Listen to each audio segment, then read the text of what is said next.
especially aggravated kidnapping. You're also charged with aggravated assault, and you're charged with theft of a firearm worth less than $2,500. You're talking about stuff that is not relevant. Hello and welcome to the Court of Public Opinion. I am the Recovery Addict, and boy do I have a case for you today. Why is the dog chewing on this guy? I think they have got the wrong guy there. Got the wrong guy, and the dog was biting him. He roughing him up quite a bit. There's a lawsuit.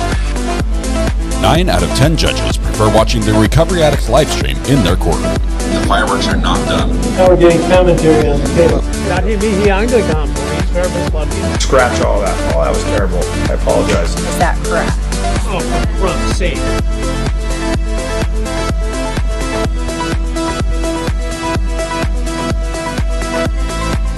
Good morning. Welcome to the Court of Public Opinion. I'm the Recovery Addict.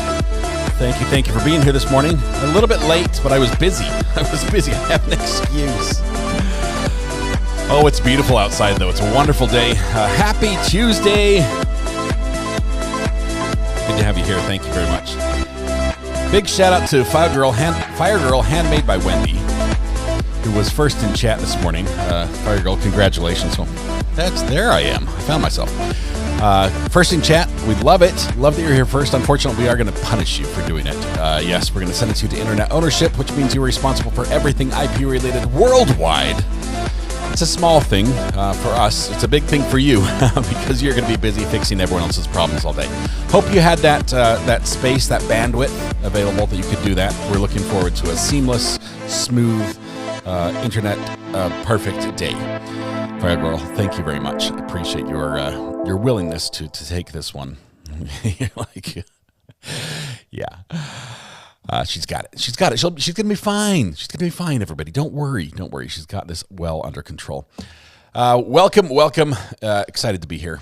This is, we have a case in the works. It's slowly developing, and we're going to dig into that a little bit, which is going to be great. So, Regina Crawford, yay, best channel on YouTube. Thanks for the kind words, Regina. I'd say best audience on YouTube for sure. You've got that much at least. Best channel, not so sure. I'm not feeling that confident on that front, but thanks for the kind words. Anyway, let's see. Tammy, good morning. Hello to you as well. 80s Music Man is here on time, as well, I would say as usual, but I see you sneaking in late occasionally. Welcome, 80s. Good to have you here. Good morning. You know why I'm excited? Because I get more equipment tomorrow. Yes, I've got a new hyperdeck, a new recorder. It's going to sit right here. This one's going to just go away. Oops, it's plugged in. Can't go away yet. This one's going to go away because I'm going to use that just for a teleprompter on some of the other gigs I do. It's a great teleprompter. It's not the best recorder, so I need a new recorder, and it's going to go right there, and then this is going to go on top of it. So this will actually sit, and you'll be able to see it a little better, which I like. Yeah, super excited. All right. And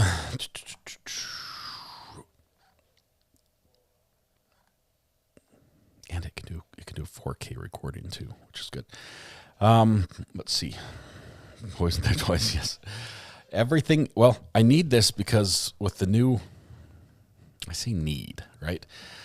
A lot of people might think that I don't understand what the word need means, but the way it's going to function is it's going to be HDMI in, SDI out, and a recorder. So it'll be recording everything we need for slow-mo, which we haven't had for a couple days because this hyperdeck is not working properly for that.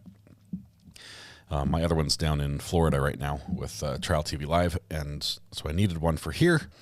And so it's going to feed this machine. We'll have one more input, one more fun thing to watch. And yeah, it's going to be good. Will Mr. Wilson show up for court today? Possibly. Let's see. We have to go to Judge Fleischer to watch for that. If you guys want to keep an eye out for that, I'm not sure if we're going to follow Judge Fleischer much today because I want to do a little bit of a dive into a case that's coming up. That's the next one we're watching is the Jose Ibarra case.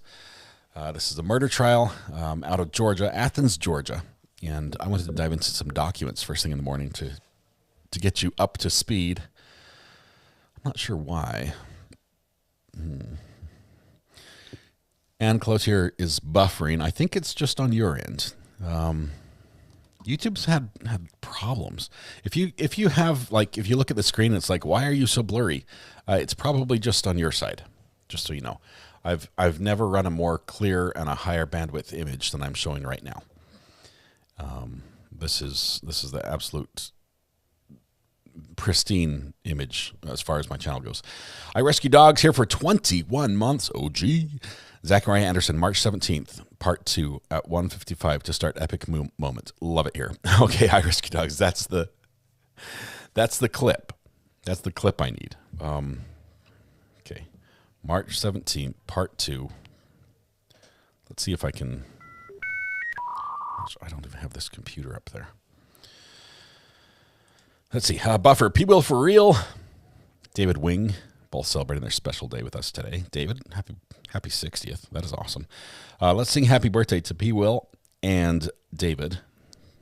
If I can find my birthday song, there it is. And by let's, I mean let's all of us. Let's let me and you and you and you and you and all of you sing happy birthday together. The song is familiar, the tune you know. But if you would stand up, take a deep breath, shoulders back, project your voice to the back of the room, blend your voice with your neighbors, warm up with me if you will. La la la la la la la. That was pretty good. All right, the dancers are the ready. Here we go. We're going to sing the P-Will for real and David Wing. Happy birthday to you. Happy birthday to you. Happy birthday, P-Will for real and David Wing. Happy birthday to you.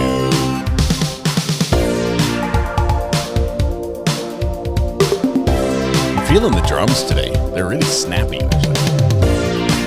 They just crisp sound there.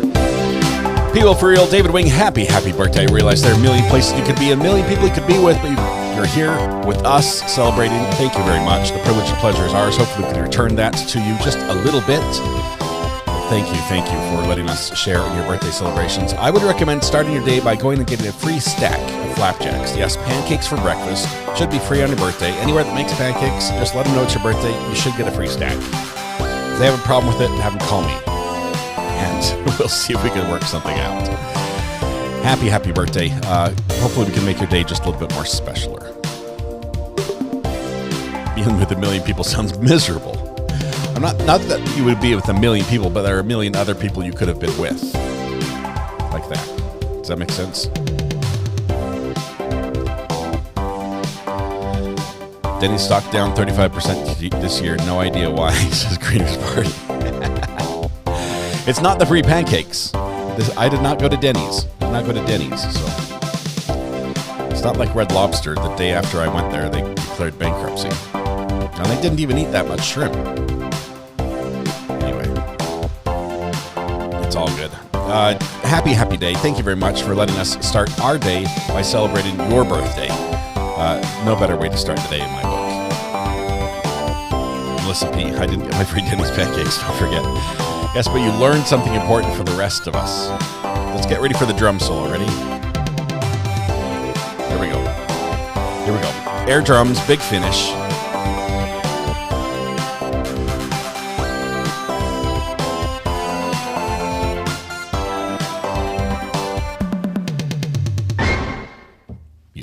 Beautiful. Thank you all. Thank you all for your participation, and mostly thank you all for singing wherever you are. That's just really cool that we actually sing wherever we are. And lots of drums in chat. Love it. All right. Where are we going? Well, we're going to have a new trial. We're going to have a new trial. I know it's always, court hopping is tough because we never know where we're going. It's hard to get invested, right, in what we're watching. I realize that. I really valued just the palate cleanser break that it is between big trials, just to relax a little bit and look at things a little lighter than some of these heavy cases. This is going to be a heavy case. This is a case. Let me see. Let me pull up the documents. I can just send them over there, right here.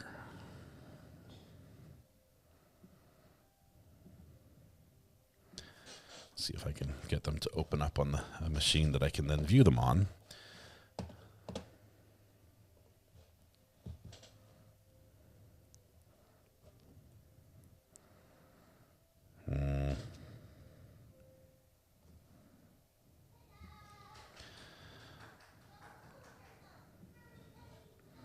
That's my son playing the piano in the background. He's had no music lessons whatsoever, and he just learns and can play really complicated music. It's absolutely crazy.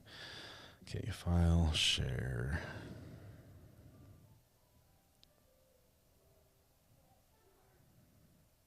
And he's 9. Why is this one not wanting to share anywhere? Okay, I'll just have to look it up over here. Okay, give me a second.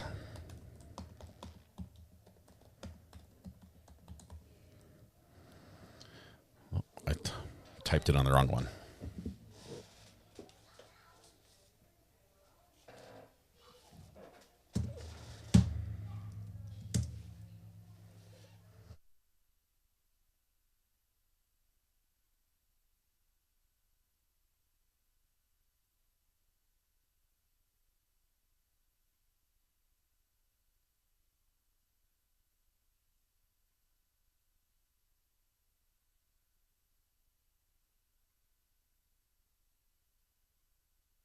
All right, here we go.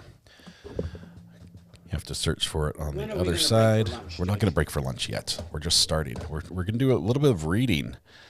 So there is Jose Antonio Ibarra. And I need to put this on the big screen so you can see that.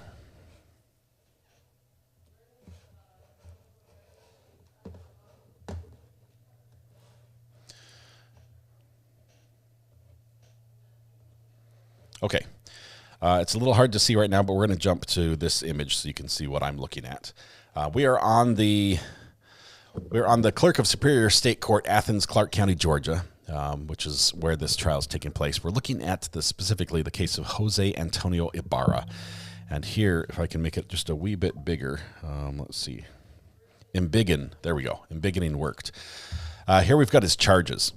Malice murder, felony murder, felony murder, felony murder, kidnapping, aggravated assault, aggravated battery, emergency help, interfering with a call for emergency help, tampering with evidence felony, and peeping Tom right there on the bottom. So it's actually, I think it started with peeping Tom and ended with aggravated murder with a little bit of assault there in the middle. So this is the trial we're following. If you want to look at, I pulled up this right here. We want to look at the arrest warrant.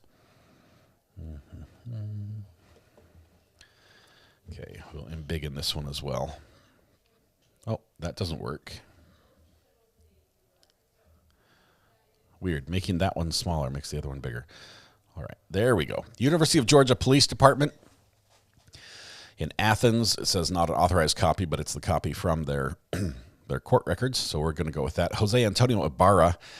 It's got his information there on top. The charges on the top as well: concealing the death of another person, and obstructing or hindering a person making an emergency telephone call, kidnapping, false imprisonment, aggravated assault, aggravated battery, felony murder, and malice murder. So it's got all those. Personally appeared Sergeant Sophie Raboud, who on oath says, to the best of her knowledge and belief, Jose Antonio Ibarra, between the dates of February 22nd, between 9 and 1300 hours, did commit the felony offense of malice murder in violation of Georgia Code. University of Georgia Intramural Fields, a property owned by the University of Georgia, located at Athens address. Against Laken Hope Riley. Laken Hope Riley is our victim. She's a college student. She went for a run early in the morning and did not return. Her roommates called 911 when she did not return from her run. And she was discovered deceased and attacked by this Jose Antonio Ibarra guy, allegedly. Order house in Simpsons Court right now. We might go back and look at that. Jose Ibarra did unlawfully and with malice aforethought, either express or implied, cause the death of another human being. There's a search warrant here. The search warrant is important because the hearings that are going on right now in the case, these pretrial hearings, have to do with, well, the defense wants a lot of evidence thrown out.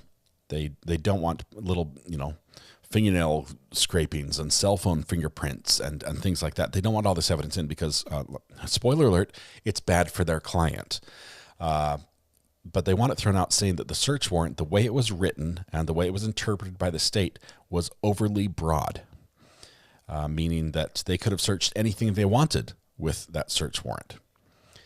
But the search warrant for arrest is right here. That's for his arrest, initial appearance and bail order. Let's see. Shrink it down a tiny bit.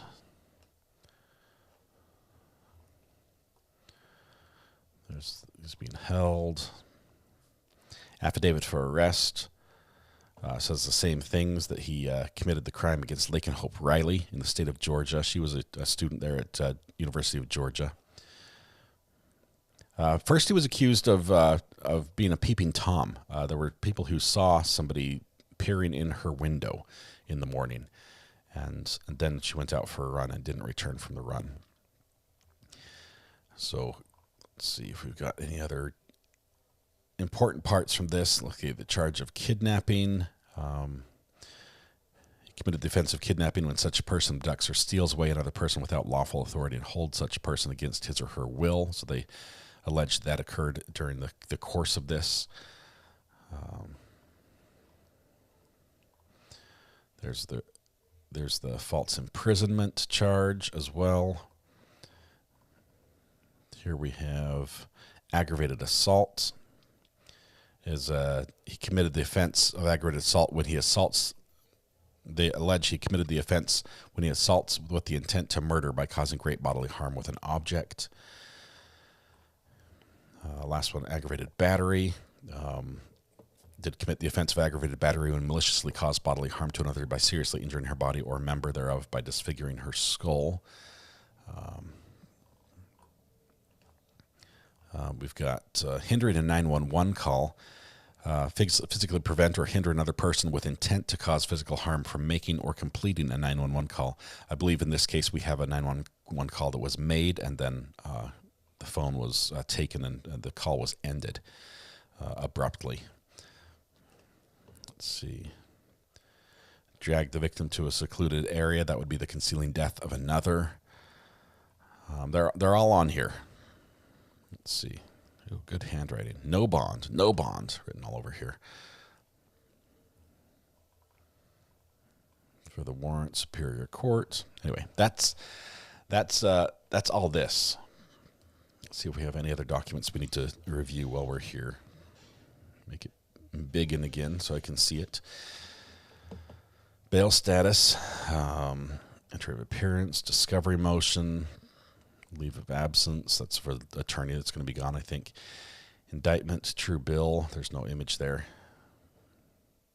The indictment redacted. We can see that one. Bench warrant issued. Bail status waiver of presence. Leave of absence. These are the Rule 22 filings.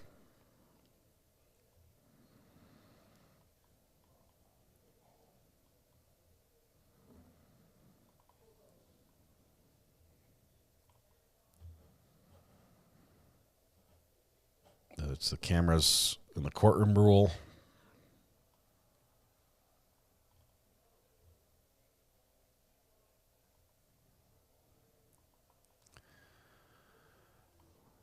Got motion of limiting. Sorry, I'm trying to read all these and see if there's anything we need to pick out. Let's look down at the bottom and see the latest things happening. There's trial calendar right there. And we're showing 11/13 at 9 a.m. This is the start of jury selection. It's tomorrow morning at 8:30 a.m.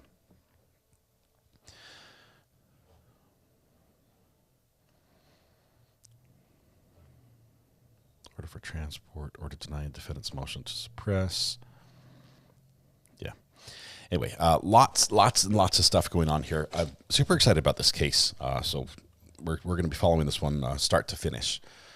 So I wanted to give you just a little bit of background on that one and show you what is happening over there. Let's see, where'd my mouse go? All right, I've been ignoring chat, so I apologize. If you had any questions, I missed them. So tag me in them again. Let's see. I Rescue Dogs, 21 months. Thank you very much for the link to that. I'll try to remember that. There is another hearing today on Ibarra. I think it's continuing the evidentiary hearings where they're trying to exclude a bit of evidence, and I don't think they're gonna win that one.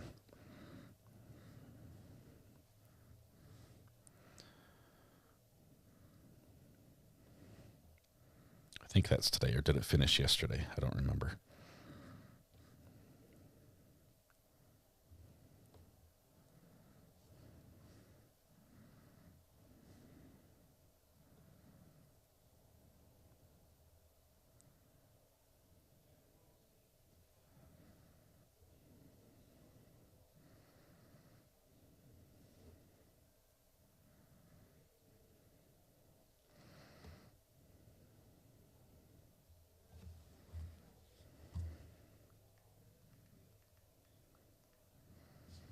I did log into to Discord this morning. I found that I had 48 messages that I hadn't responded to, some of them from a long time ago, and I apologize. Discord is not my messaging app of choice because it runs slowly on my computer. It makes other things run slowly. But if you reach out to me on Discord, I apologize. A burner phone will give you a better response, I think. Chris Wallace gifted membership. Thank you very much, Chris. Appreciate your generosity. This morning as we're getting started. Looking for questions on, are you going to be covering Jose Ibarra? Yes. That's what that's what we just read, Steph. That's the case we just covered. Will there be a thumbnail? I will make the thumbnail on this one. I'll make the thumbnail. We're not going to do a community thumbnail on this one. She was found relatively quickly after she was reported. Very sad. Andrew Shires, I'm 1 hour from court, so I might be there in person if I can get away from work. Make sure you don't lose your job doing this one. But yes, we'd love to have you be able to watch court and report if you're able to get in for a day or something. No group project. Red Pen, you can take a break on this one. It's awesome.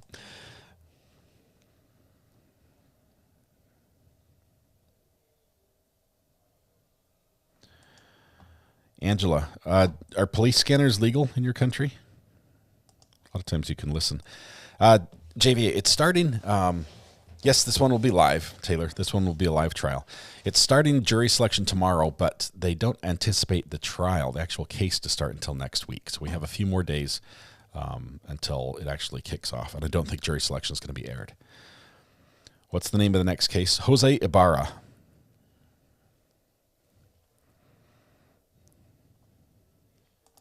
Fortunately, they're illegal.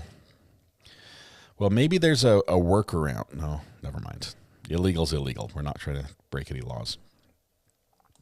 I'm not sure if Corey Richard's hearing is today or tomorrow. That hearing, Special K, should be where the judge decides if she gets a bond. And let me just say, for the record, in my opinion, this is one you probably shouldn't give her a bond on. I think she has enough. Unless it's a very, very high bond. I think she has enough means that her return might be questionable. Is Corey Richards' hearing being televised today? I believe so. We've got KUTV2 in Salt Lake City. Should be at least recording it. Possibly, Law and Crime and Court TV will be there as well. So we'll see if it's carried live or after the fact. I'm not sure. I don't have anyone there.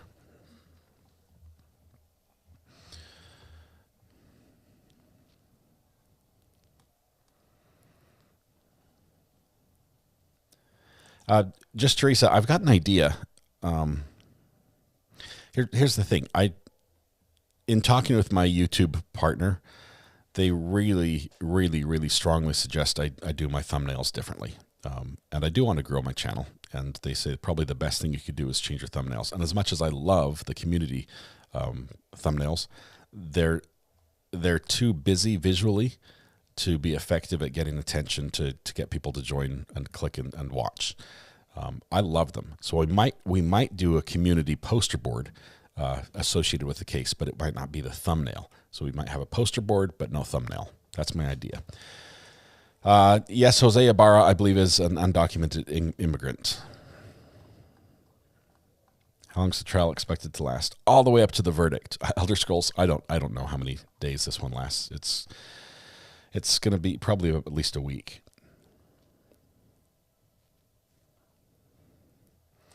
No, I'm not going to do I'm not following Mr. Beast on his thumbnail idea.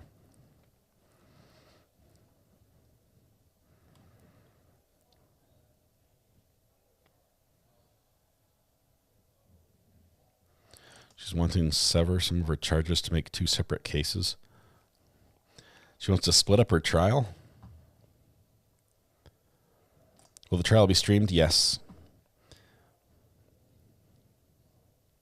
Poster board is fine.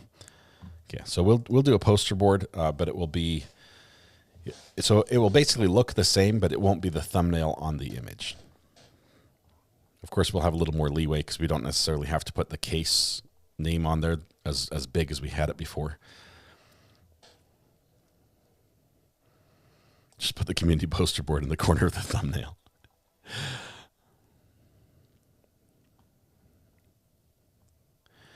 I understand the reasoning behind this, because these trials, you're like, we're looking for justice for the deceased, but at the same time, it's the defendant is innocent unless proven guilty.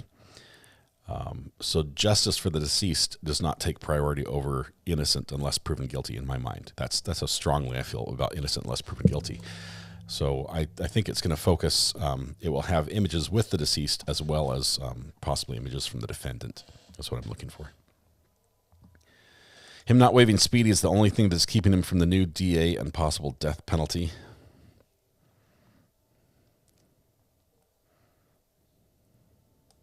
We can show the poster a ton. Yeah.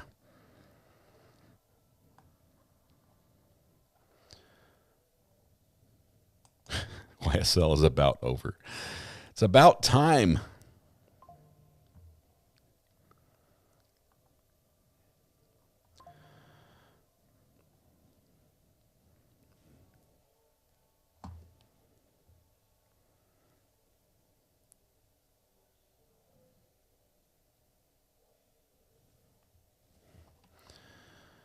Hope YSL will end.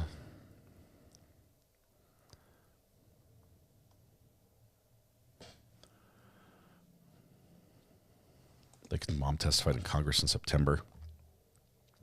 I realize that that this particular case has elements of that could instigate political discussions. We'd like to not go there, if that would be appropriate for y'all.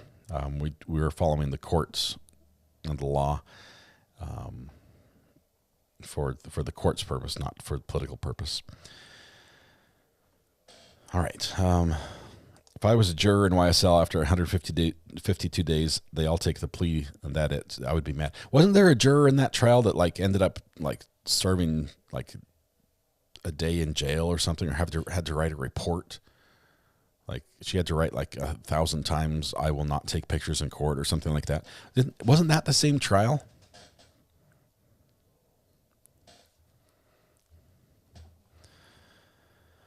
What happened in Delphi yesterday? If you don't know now, I can spoil it for you. Yes, she had to write a term paper. Yeah, this has been a wild case. The juror in the YSL trial at the very beginning, I think she like took pictures of people in court on her cell phone, and the judge got really upset and made her write a term paper in IPA. I forget what format, professional format. Can I spoil it? Yes, guilty on all charges. In the Delphi case, guilty on all charges, which was funny because if you were watching, and I was watching on a lot of different channels. I had multiple windows pulled up, and the big channels, like the news and the big channels, were like, and we're waiting. Any minute now, someone's going to come out and tell us. Just turn the mic on so we can hear, so somebody will tell us. We want to know what the verdict is, and people are coming out. And all of the small YouTube channels had the verdict. And they're like, this is, they're discussing it. It's like 10 minutes after all the small channels had it. That's when the big channels came out and finally got their reporter to make the official announcement. Trail TV Live had it first. Yeah, that's what I'm saying. It was so funny to watch that. Yeah, I feel for them because they were doing a watch parties and stuff, and there's just with all the equipment and connections they have, the little guy that broke the story. Any new live trials today? Yes, we're going to look at a couple. Let's see. I was going to show you an old hearing of Jose Ibarra just from a couple weeks ago, just so you can get an idea what the case looks like here. That's him in the headphones. This is from an old hearing. And pre-trial, I believe, would be a timely request for that expert on a novel type piece of evidence that is critical to what the state is going to present. They are entitled to an expert. This is the defense attorney, I believe. McWilliams versus Dunn. Anyway, so they argue a bunch of things about evidence and what should come in and what shouldn't. So far, they've lost pretty much everything. Everything's coming in so far. Apparently, Bruce Rivers is not a fan of Judge Fleischer. Well, he can't be perfect, I guess. See, not everyone's going to love him.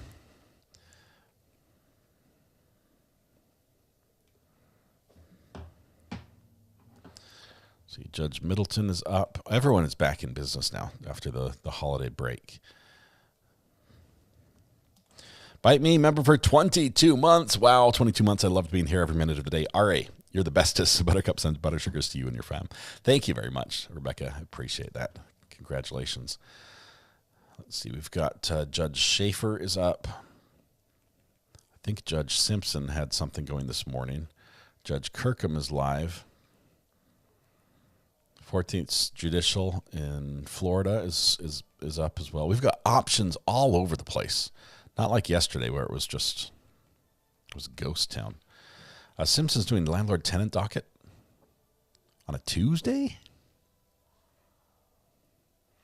That was the hoarder one, right? Let me see if he's still talking. My audio is disconnected. Recording.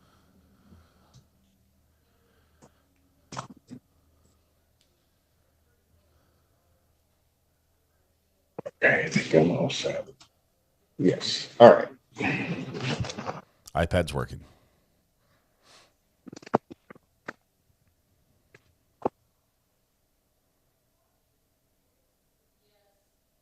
Ready on this one?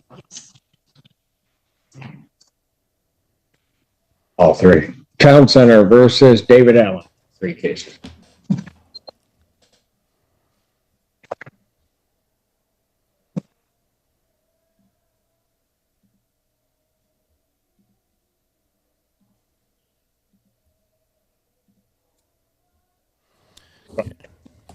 His audio is acting up today, a little funny.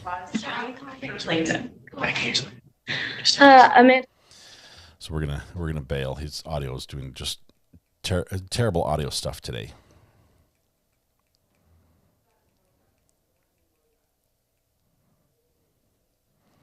I think Judge Boyd should be back as well. Judge Middleton is up, right? Perfect. And even though then it was just a matter of accident, wasn't it? Yes, it was a outed headlight in a town in Indiana when she got pulled over, in which they located it, and then bizarre that they actually extradited on this. So she did spend a couple of days in jail as a result of that delay.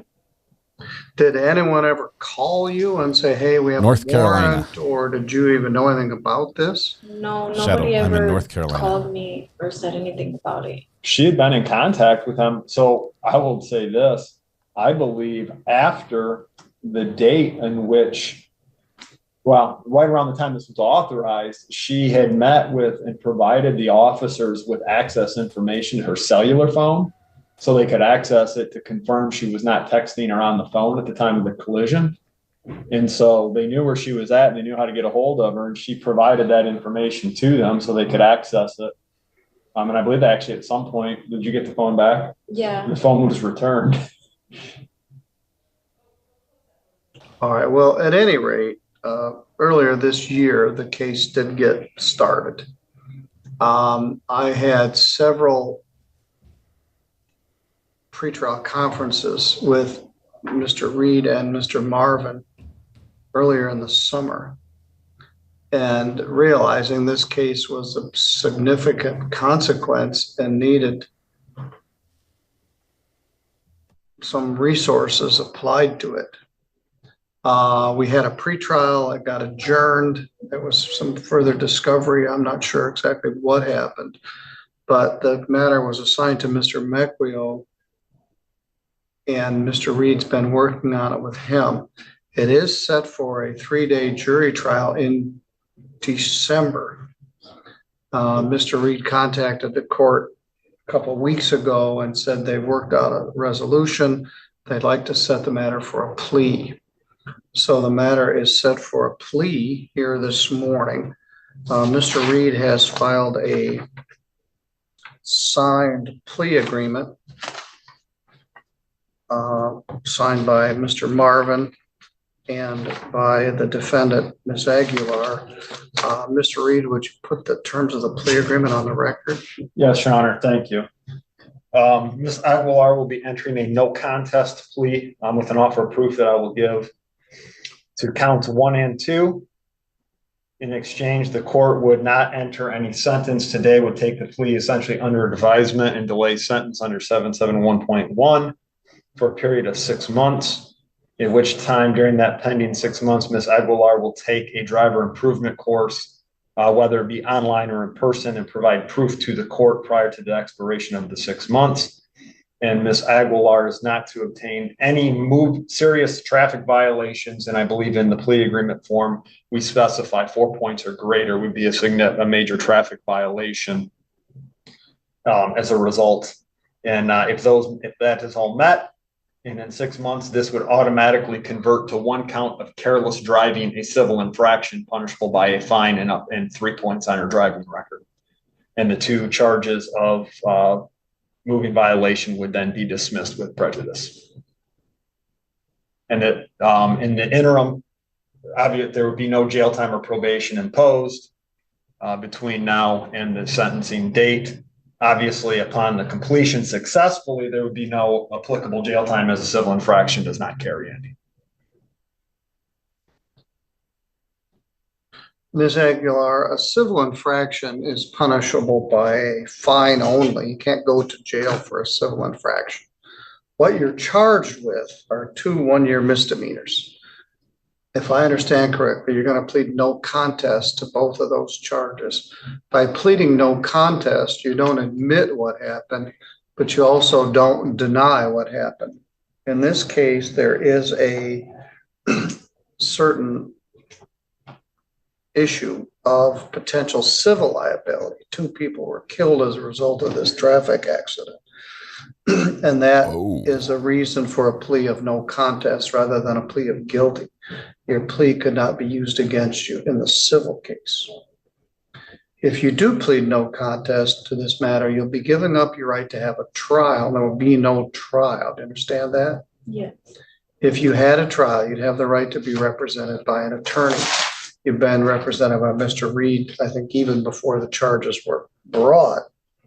But you could also have asked to have an attorney appointed. If you had a trial, you'd have a right to have any of the witnesses for or against you subpoenaed to come to court, or they could be questioned under oath. You would have the right to take the witness stand yourself and testify on your own behalf, but you don't have to because you have a right not to testify.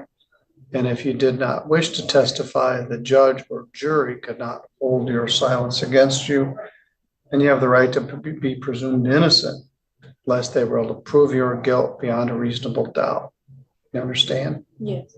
Now, did you hear the plea agreement stated by Mr. Reed here on the record? Yes, I did. And you signed it? Yeah. I have a copy of it. Now, this is all fine as long as everything works out. Do you understand if for some reason you don't complete the driver safety course or you get further traffic or criminal violations, the deferral would not enter and you would be sentenced on the original charge? Do you understand? Yeah, I understand. All right, but if you hold up your end of the deal, you take the driver safety course, you don't get any other serious motor vehicle violations, it will be reduced to careless driving. The fine for careless driving under fee schedule is $150. Put 3 points on your record, but you're a licensed Indiana driver, is that correct? Yeah. There is an affidavit of probable cause in the file, but Mr. Reed says the defendant disagrees with some of the representations in there. Do you have an offer of proof? I do, Your Honor.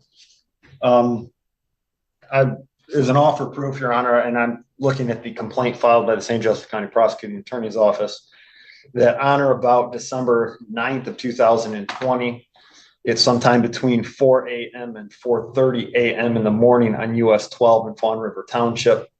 Miss Aguilar was traveling eastbound in a motor vehicle by herself, and there was a vehicle traveling westbound. Judge Fleischer has a spicy thing going on right now. At some point in time, that you've got to see. Hold tight. We've got to get Judge Fleischer up. Judge Fleischer.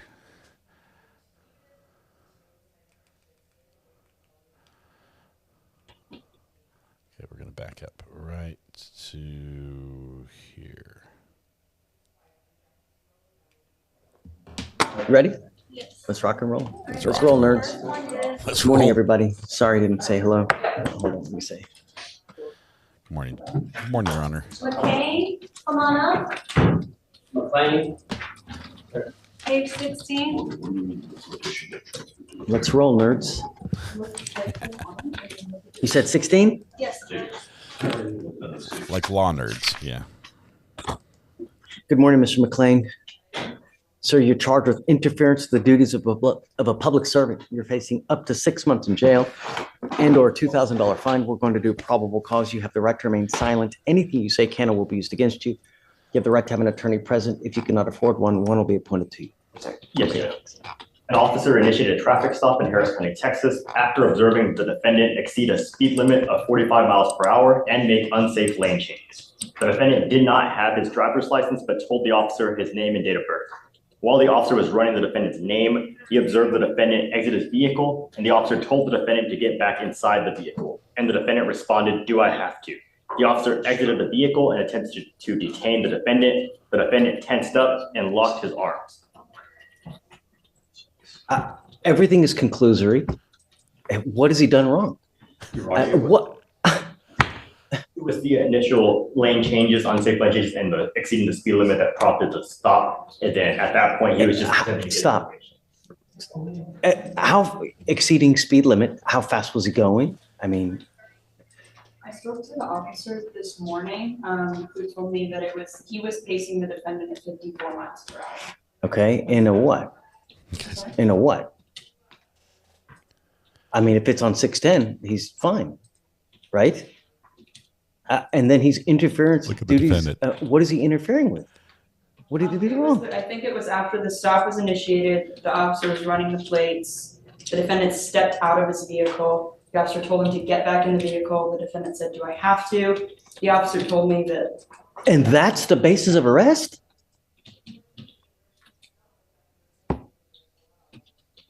Can I speak, please? Don't. Please. Are you losing? Oh, sorry. Okay. Don't speak. Don't speak. And Your Honor, furthermore, as he was attempting to detain him, he locked his arms and tensed up. So as he was attempting to detain him, following that incident of him telling him to get back in the vehicle. And it was that. That's the basis for arrest. It was just a temporary detention. He was just attempting to detain him while he was trying to investigate. What's he doing wrong? What's he doing wrong? 65. No, I don't think so. I can find no probable cause. No, it's just he gets out of the car. And then it just the virtue of fact, him getting out in the car is interfering with the duties. Really? No. Just when you get into, just be careful out there, man. Yes, Life is hard as it is. When you get into, you got to be careful, man. People always have to get you. Be nice. It's not hard. Things will go well for you. Too. Look, I got it. I'm with you. Okay. Just hang tight with me for a second. Okay. All right. Wow. Are you losing? No, don't talk. Don't talk. You're not losing here. I've got your back. Hi, Taurus, come on up.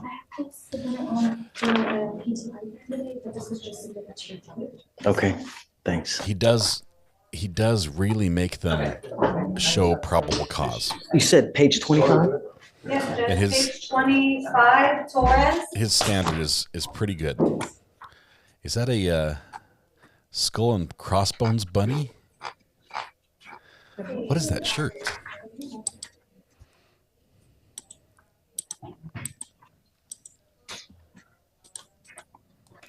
Yeah, I love when he looks at the probable cause and says it's not there. There's a standard they have to meet, and they have not met it. This court is in Texas, Nettie. Great question. In Houston, I believe. Yet another PR bond. And your case is 639 days old. Ooh. Do you really think that we're just going to continue to give you PR bonds, Mr. Torres? No, sir. You now stand charged with evading arrest or detention. We're going to do probable cause because I don't remember your case. You have the right to remain silent. Anything you say can or will be used against you, sir. Yes, sir. I don't remember. On February 12th, 2023, officers observed a white pickup truck and conducted a vehicle check via MDT, in which the officers received a stolen vehicle hit. The vehicle proceeded to its way through neighborhoods in which it eventually approached a dead end. Houston Police Airship Unit 78 Fox observed the entirety of the scene, and the driver was identified as the co-defendant, Francisco Navarro, parked the vehicle and exited through the driver's door. Co-defendant Luis Torres then exited the front passenger seat, and the two were evading on foot through a vacant grassy lot. Defendant Torres was apprehended about 75 yards west of the vehicle.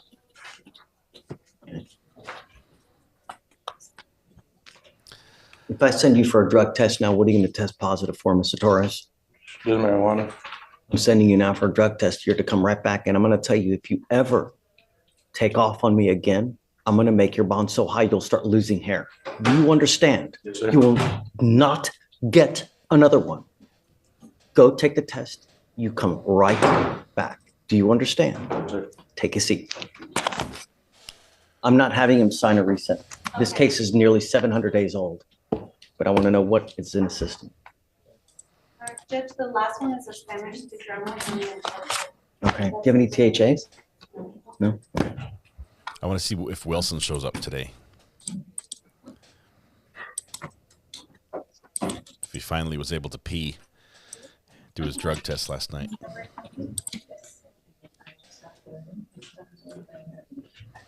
Airship, that's what they call their helicopters.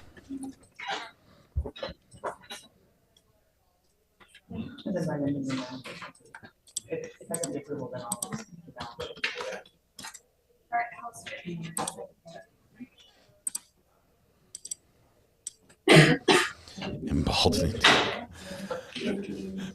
Making someone lose their hair.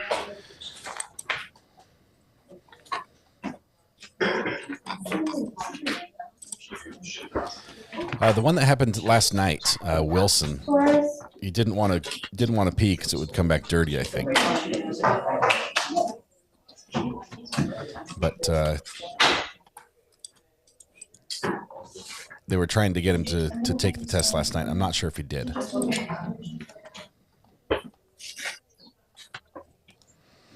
Tracy, glad you can be with us today. Make your day a little better. Thank you.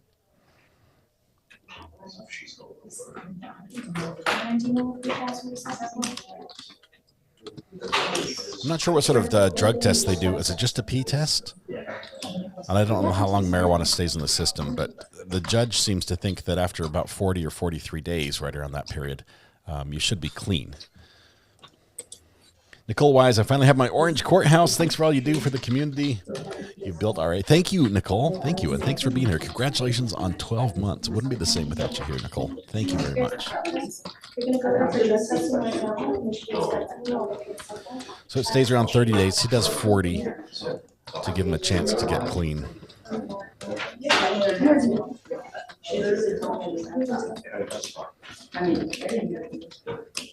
So he's got his drug test paperwork. Mr. Torres is going to head out and get that done.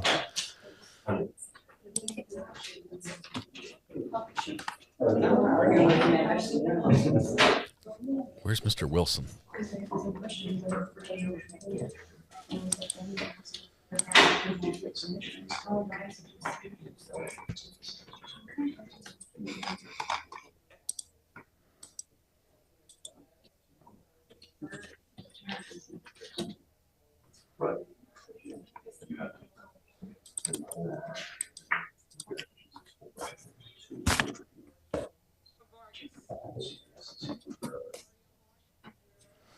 Judge Boyd just became live as well. I think she's done with her trial. She had a jury trial that went over the weekend. So we might pop into her court just briefly.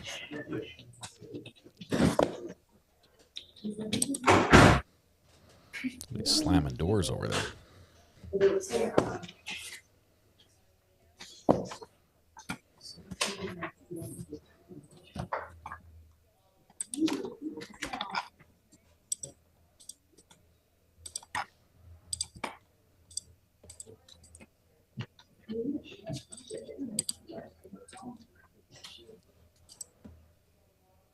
She's just calling roll right now, so we've got a minute.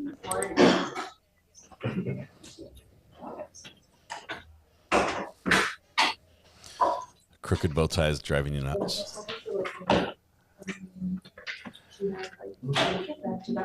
I love that he's wearing it. He has some pretty outlandish suit jackets that he'll wear some days.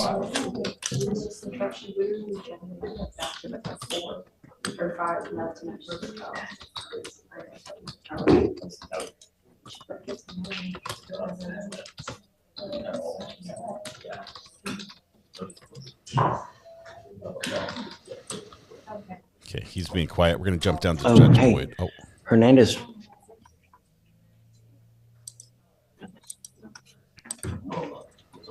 Judge Stevens Jr. in Texas. Lindsay, I'm not sure. I might recognize his face. The name doesn't ring a bell. Okay, I'm going to jump to Stephanie Boyd. Also in Texas, Bexar County, San Antonio, Texas.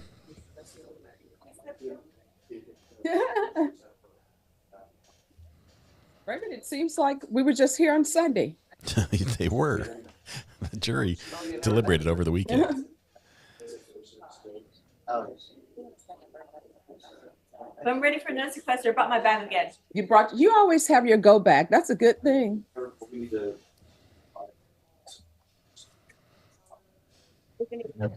getting her guy. All right, thank you so much. I'll be right back. I think the reason she has a lot of flowers, this is about her birthday time of year, right? Did we miss it? It might explain why she has all the flowers. Yes. Was Robles, you said? No, the attorney's supposed to come in today to let me know. She had surgery though. Every judge that live streams has some elements of this drama where there's a case where somebody's like, "Oh, you talked to YouTube chatters during the case and everything." It's I think it's sour grapes. I don't think there's a lot of weight to the argument, but occasionally the judge, anytime there's an appearance of something, they get removed from a case. I don't think it's a big deal. It's not like she's getting kicked off the bench or something.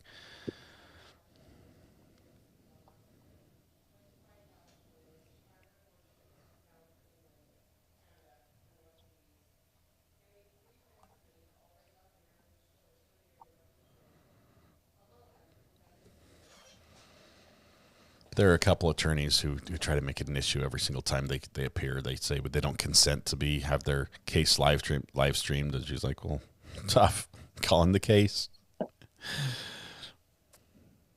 Because that is the judge's discretion as far as the law goes.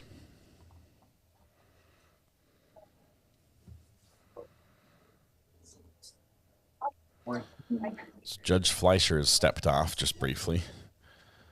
Let's see what we got here.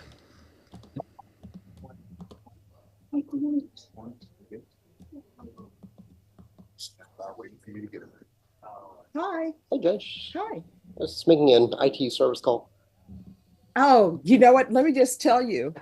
You're going to have to show us how to do that because who was it? The court reporter learned how to do it. Yeah. But now I need to know. So where's the up and down button? Just on top of the iPad there, you can right next to your finger. Okay. And then that's what I'm pressing. Yeah, just keep in the down volume button and eventually that message will pop up. Yeah. You can't put it to 0 and it will offer you a chance to disconnect the audio. Yeah, because I had to transfer over the supervision. Friday I was in Seguin. I had a family all mattered. We've got a tech support I was there sitting in at a doc call when I saw judge's court.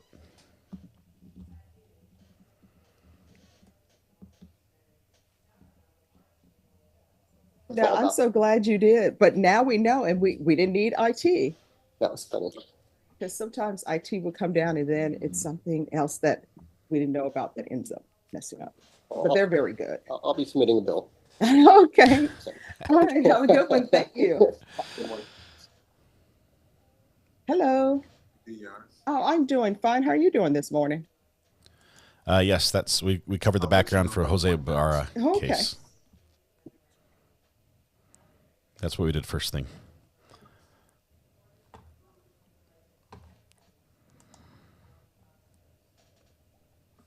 I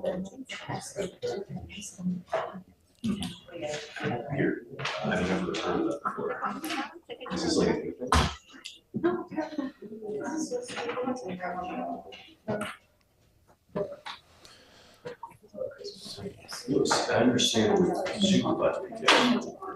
I think I can bring in one more source. I want to hurry and get that set up. Logic runs think that it's still occurring. Yeah, right. So what if they have law commission report? Like, not GOP, just like custom law commissions from the court. Judge Fleischer's court is really noisy this morning. Yeah.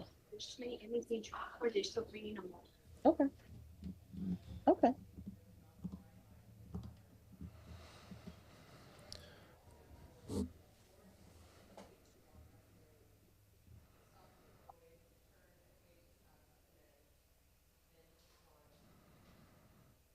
I think she was reading YouTube. Angela, cables are doing well today. I'm excited. I've got a new piece of equipment that should be arriving tomorrow. It's an upgrade from the Stream Deck. Okay. I had a Stream Deck before, and I sent it down to Florida with Trial TV Live to help with the Boone case. And so now I've just got a replacement for that one, and I upgraded it at the same time. So can do a few more things.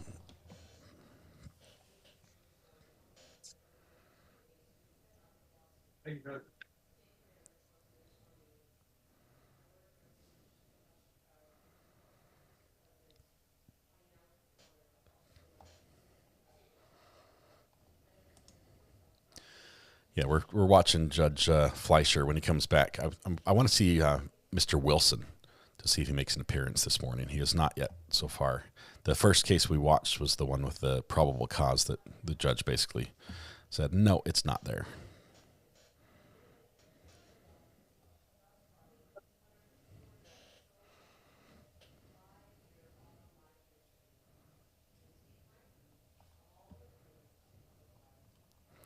Yeah, Trial TV, we're trying to work together more going forward. So I have a lot of the tech experience and the gear and the understand how that works in court. So being able to get them up to speed on how to do that, which they did really quickly. Oh my goodness. Chris and Aaron are super smart and, walk right into it. They're real go-getters that way. So Judge Fleischer is back. I'm delayed on his feed. Let me see what he's doing. Well, we have a history of violence allegedly between mom and daughter. Yes, Judge. Now we have an assault case against a 15-year-old. And according to what Alex says, there's a history of it. It's unacceptable.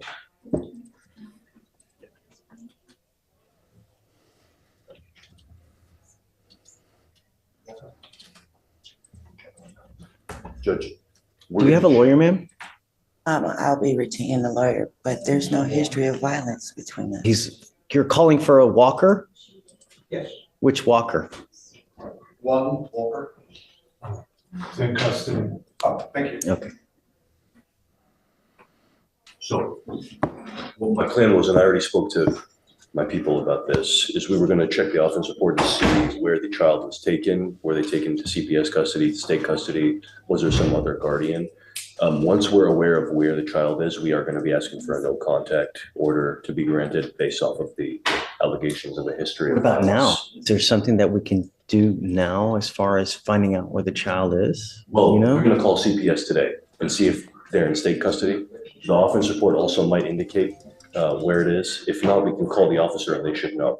Yeah, I'd like to, because I think it's serious. I mean, if we have a history of violence, I don't want that to happen anymore. I know that you're telling me no, but I have other people that are telling me differently. I've never. Okay, well, ma'am, don't. Now's not the time. But my primary concern is the protection of every single person in Harris County, bar none. That's it. Especially if it's a child. And I'm not a threat to my child, I promise you. You are now charged with assault, ma'am, on that 15-year-old child. I never assault. Stop. Now's not the time. I'm just trying to tell you, if I find that there is a history of violence with the child, I'm going to order you not to have contact with this child. I understand. As it stands now, but I promise there's no I'm history entering of in violence. called a magistrate's order for emergency protection that identifies EJ as a protected individual. You I cannot. have to take her to appointments and stuff like that. Please listen. Okay, I know that you're trying to think of stuff to say, No, but I'm I being want you to honest. listen, because this is very important stuff. And if you don't hear it correctly, you do something to violate this court order, they're going to file additional charges against you. I'm entering in an order for protection for that 15-year-old child. She's now a protected individual. You cannot commit family violence or an assault against this person. Commit an act in furtherance of an offense under section 42.072 of the Technical Penal Code, which is the stalking statute. You cannot threaten, harass, use another person to communicate a threat or harassing behavior. You cannot be in possession of a weapon. Typically, this also comes with a residential restriction that you're not to go within 200 feet of where she lives or where she works. You understand? Okay, I'm entering this order now. We will try to figure out about how we go from here, but my only concern is the protection of this child. To me, nothing else matters. I know that you're telling me one thing, but the evidence will show what it shows, and that's going to point to whose side is correct. So for now, I'm just going to have them reach out to see where the child is and how we go forward. So for now, I'm going to have you sign a reset, and then we'll just have you take a seat in the jury box, please. Okay?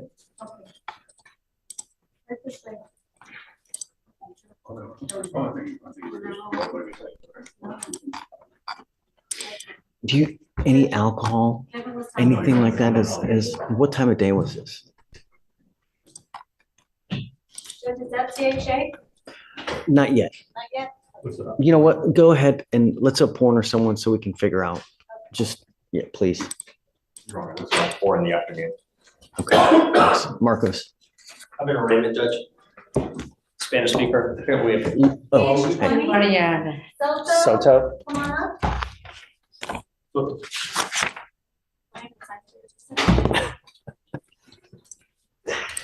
So I just broke these headphones. The earpiece off on accident. I might be able to fix it. I'm using Mrs. RA's now. Francisco Javier Soto son. Francisco Javier Soto There's San. like tape Yes. holding them together. Sir, you're charged with driving while intoxicated. Acusado de haber conducido ebrio. It's elevated to Class A misdemeanor because of the high blow. You were facing up to a year in jail and or a $4,000 fine. We are going to do probable cause. You have the right to remain silent.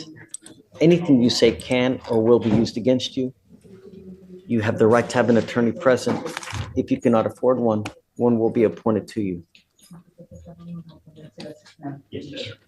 On November 5th, 2024, the officer responded to an urgent traffic hazard at Katy Freeway. Upon arriving, the officer observed the defendant asleep at the wheel of his motor vehicle while the engine was still running. The vehicle was stopped in the middle of the two moving lanes of traffic. After the officers woke him up, they observed the defendant to have bloodshot eyes, slurred speech, extremely poor balance, and a strong odor of an alcoholic beverage. Standard field sobriety tests were conducted. HGN 6 out of 6, walk and turn 7 out of 8, one leg stand 3 out of 4. The DIC was read and the defendant consented to arrest. The results were .226 and .211. Oof. Okay. Any prior DWIs? No, Your Honor. Have you run a license to see if he has one? There's no driver's license on record. Mr. Soto, I'm going to find that there's probable cause to go forward with your case. Tell me, are you a United States citizen? No. Are you in this country with or without permission?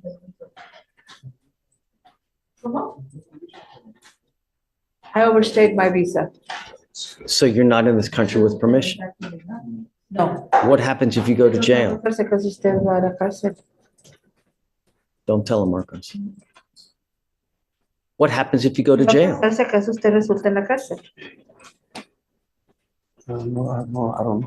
I don't know. Think. Piense.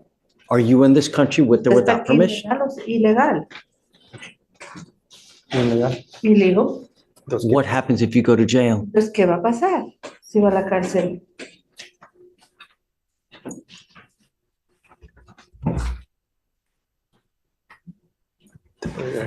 ¿No es cierto? Sí. Decirle al juez.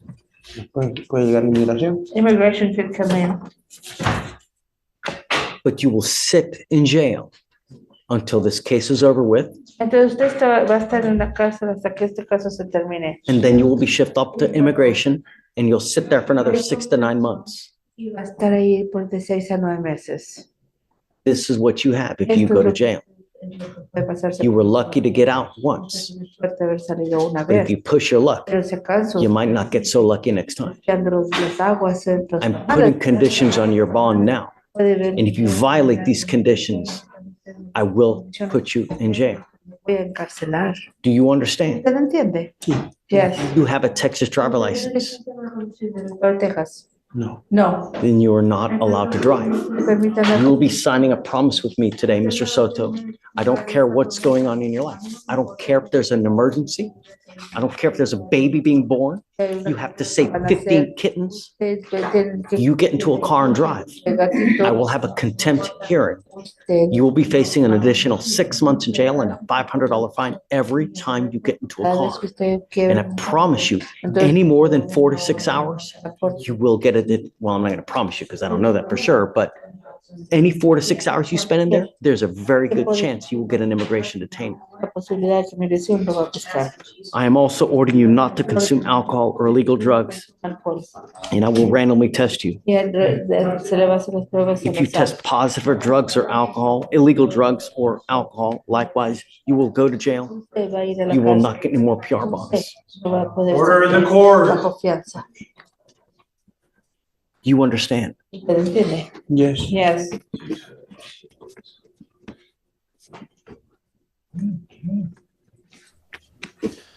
You have a lawyer. It is your responsibility to stay in touch with Marcos. He will tell you when you have to come back to court. If Marcos tells me that you're playing games, you are not responding to phone calls, text messages, likewise, I will issue a warrant for your arrest. Heed this warning because you will not get any more. No drugs, no alcohol, and above all else, Do not drive. No conduzca. Okay. Okay. All right, guys. Thanks. That one. All right, Judge, next is page 24. Taylor, come on up.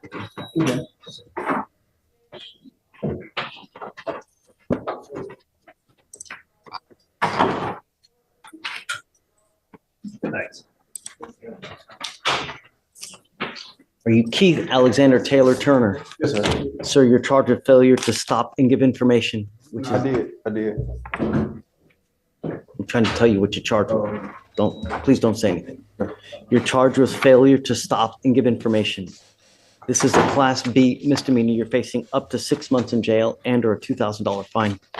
We are going to do probable cause. You have the right to remain silent. Anything you say can or will be used against you. You have the right to have an attorney present. If you cannot afford one, one will be appointed to you, sir. On October 26th, 2024, the officer was dispatched to a Shell gas station on Fry Road in reference to a failure to stop and give information. Upon arrival, the officer spoke with the complainant, who advised that he was struck on the back left panel by the defendant's motor vehicle. The complainant advised the driver, the defendant, did not make any attempt to stop until he pulled next to him and advised him of the situation. That is when they pulled into the Shell gas station, and the complainant advised the officer that the defendant denied hitting his vehicle, did not want to cooperate by providing information, and said the defendant was resistant to giving his name. When the complainant advised the defendant that cops were on their way, the defendant responded saying, "I'm going to get my tacos here and I'm leaving. I don't have to give you shit." Before the defendant left, the complainant captured a photo of the defendant, his vehicle's license plate, and his vehicle. The complainant estimates the total cost of repair to be approximately $5,000. Okay. Mr. Taylor Turner, I'm going to find that there's probable cause to go forward with the case. Do you have a valid Texas driver license, sir? Can you run his license, please? Yes, Your Honor. It's eligible. I also see a prior evading arrest. It's eligible. I also see a prior evading arrest in a motor vehicle as well. The bond was set at $800,000. Any particular reason why? Something dangerous happened? Let me see, Your Honor.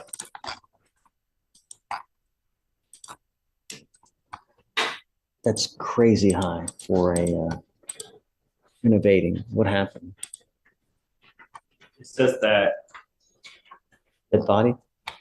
there was somebody trapped inside a vehicle that had to be transported to Katy Memorial Hospital to be checked out using Harris County Rescue EMS. So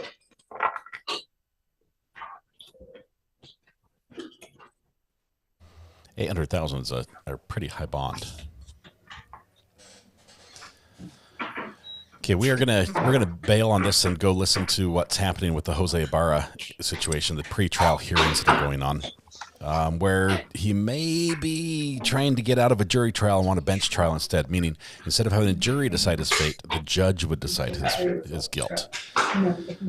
So we're gonna jump over there and hear what is happening on that front. yes, Your Honor. So in the evading case, it was that he was fleeing. He was going and he hit a tree after attempting to hit emergency vehicles, and then upon hitting the tree, I believe a packed passenger was trapped in the vehicle and had to be transported to medical.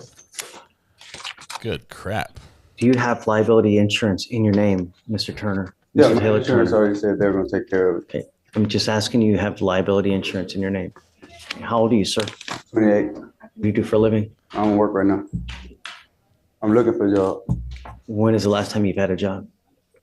What were you doing? I was working at Walmart. Why'd you stop? Because I moved. So what are you going to do with the rest of your life? In front of the Walmart. Did you graduate from high school? Got my GED. Okay. You got to do something. I know. You know, you're 28. You've got no prospects. You got nowhere going. You got kids? How many kids you got? 2. Oof. Really? You going to give me attitude? I'm sending you now for a drug test. I want to know what, if anything, is in your system. You're to come right back. If you fail to take a drug test, if you fail to come back, I'm going to make your bond so high you'll have teeth falling out. Do you understand? Take a seat for me. He thinks it's funny. I know what he pointed. Oh, that way, in the jury box.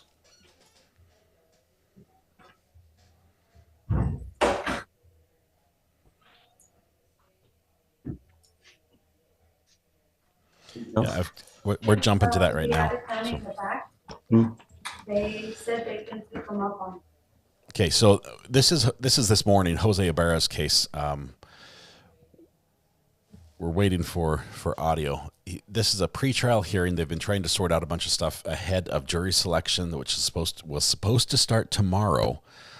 Swear that you will truthfully and accurately translate English to Spanish to English as best to your abilities, so help you God. I do, Your Honor. It's my God. It reads master license legal interpreter. Yes, sir. I saw you were just in setting up the equipment. Can you confirm, is it working? There's Mr. Ibarra, Jose Ibarra, the defendant. Thank you. Ms. Ross? I'll hear from you if there's something. Yes, good morning, Your Honor. The state was contacted by the defense last week, and they let the state know that they wish to waive the defendant's right to a trial by jury, and instead this defendant wishes to seek a trial by judge only, a bench trial. This is our trial. When I was notified of that, the parties have executed a waiver and of his right to a trial by jury. And the state has agreed to a bench trial so long as the trial remains before Your Honor and no senior judges are brought in. And I believe we're going to commence the trial very shortly, so I don't think that will happen. So both the state and the defense have agreed to proceed with a bench trial in this matter. I have prepared a waiver. I believe they have executed the waiver, and we would like the court to inquire from the defendant, as we would in any time a defendant waives a constitutional right, to inquire from this defendant whether this is a knowing, freely, and voluntarily made. Like if the court is so inclined to do, there is a part of the form at the bottom where the defense attorneys also have agreed that they have discussed this with their client, they agree with this waiver, and so to inquire from both the defendant and defense counsel about the voluntariness, the freeliness, for lack of a better term, and the knowing waiver of the right to a trial by jury. Okay, so Your Honor, I do have a waiver for you to consider. May I approach? Yes. we're trying to hear everything. They're waiving their right to the trial by jury, which is a constitutional right. Every defendant has. To answer the questions Your Honor has. Thank you. Let me read it. The state says we were made aware of this last week. We're now addressing this before the judge. The state doesn't object to this late waiver change of trial as long as the trial stays in front of this judge, doesn't go to any other judges, and it basically happens on the same schedule. A lot of times a defendant might be inclined to waive their right to a trial by jury when the particular facts of the case might be especially troublesome to the average citizen.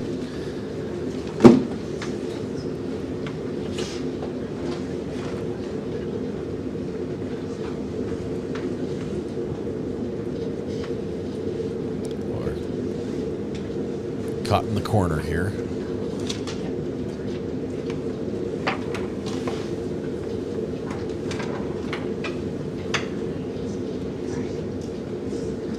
Judge is now reading that motion just to see what he thinks. If the state doesn't object, he's probably going to grant it, which will, the only difference is it will make the court go faster. There'll be no waiting for a jury. There's going to be no excusing anybody to discuss at sidebar. It might make everything happen open in court, like any objections, because there's no jury to not hear. So this is the Jose Ibarra case. This is the one we're going to be following. It's supposed to have been jury selection starting tomorrow, but this was a little surprise hearing where they're waiving. I reviewed the waiver, initialed and signed by the defendant, and Mr. Kirby, in this case, is his lawyer for this particular matter. Mr. Ibarra, I need to ask you, did you go over the waiver of jury trial and agreement to proceed with it? Yes, Your Honor. Did you understand it? Yes, Your Honor. Did you go over that with your attorney? Yes, Your Honor. Was it freely, knowingly, and intelligently signed and considered?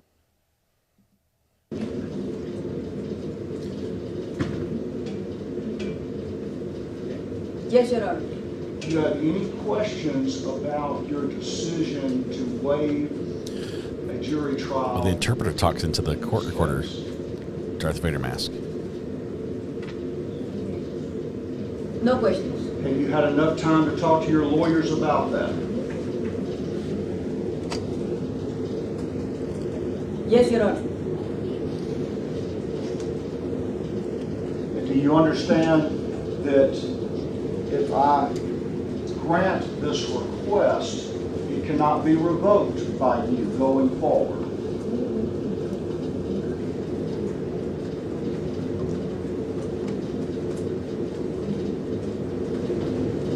Yes, Your Honor. Yes, Your Honor. Yes, Your Honor. Mr. Kirby, let me ask you on the record, have you had sufficient time to go over this waiver with your client? I have, Judge. And can you say collectively, you and the other defense counsel, are you all in agreement with your client's decision to make this election? We are, Judge. Is there anything else you think I need to know on this subject? So this is probably a recommendation of his lawyer to waive the jury. May I inquire, I know it may seem quite silly because the defendant is incarcerated, but stranger things have happened. Would the court please inquire to make sure that the defendant's age and the fact that he's not under the influence of any drugs and or alcohol at the time today or at the time that he made that decision? And I'd also like to inquire, I understand that Mr. Kirby does speak Spanish, and I know that they went over the form and have discussed this with their client, and just want to make sure that he either did it in Spanish or with an interpreter or both when he discussed this matter with his client. Mr. Ibarra, are you under the influence of any sort of drugs or alcohol today? The interpreter waits No, Your Honor. until Were the you under the question influence is of drugs done. or alcohol when you considered the waiver of the terms included in this form? No, Your Honor. Mr. Kirby, could you describe how did you translate with the assistance of Ms. Smith, or how did you discuss this with Mr. Ibarra? Judge, what I can tell you is that the form was translated and we reviewed it with Ms. Smith, who is an interpreter for the court. And then, were you present when that took place? I was. Is it your belief or understanding that she translated it to your client in an appropriate way? Do you have any I don't have any reason to think that that was not done, Judge. And I ask you because I understand you speak Spanish. I understand, Judge. Without getting into my fluency of Spanish, we brought Ms. Smith in for a reason. I am not qualified to tell you exactly what those words were. It was reviewed just like in any other case with a certified court reporter and court interpreter. And we have stated that Mr. Ibarra has stated that he understood it. We have stated that we've gone over it with him, and I'll leave it at that. What else, Ms. Ross? That's it, Your Honor. May the parties have an opportunity to discuss scheduling with the court, and that can actually be in chambers if it pleases the court. Yes. Thank you. We can discuss that. I also recognize that Mr. Kirby has filed a follow-up motion for continuance on the true or real issue. Is that true?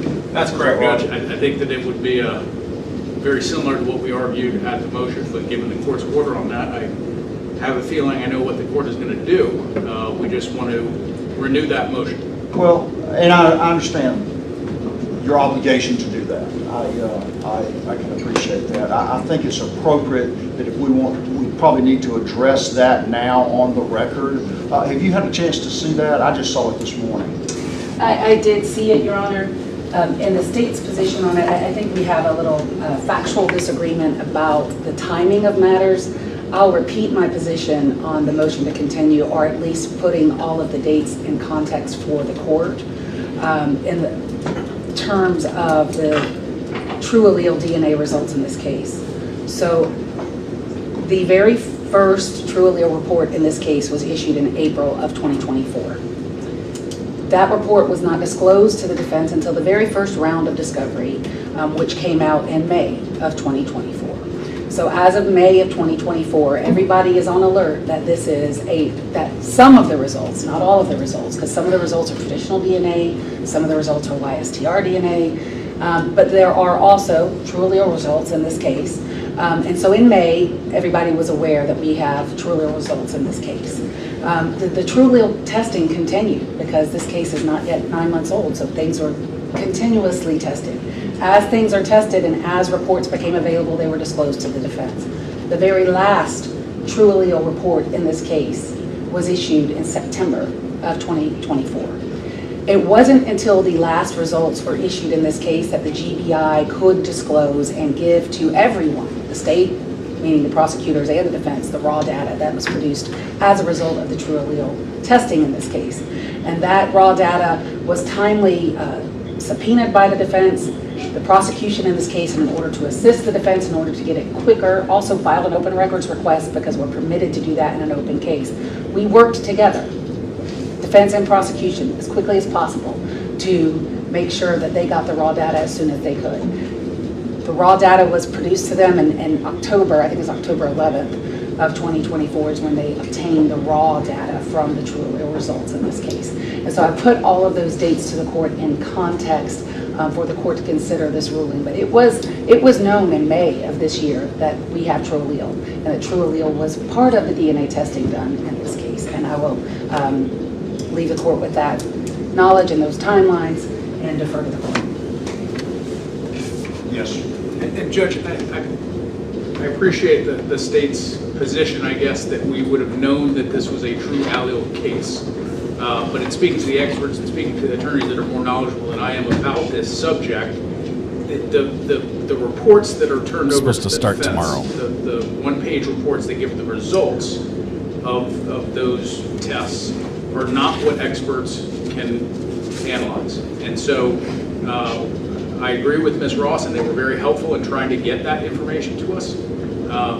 But the actual time that we have had the data that can be analyzed and evaluated by an expert is insufficient for us to hire that expert or to have them looked over.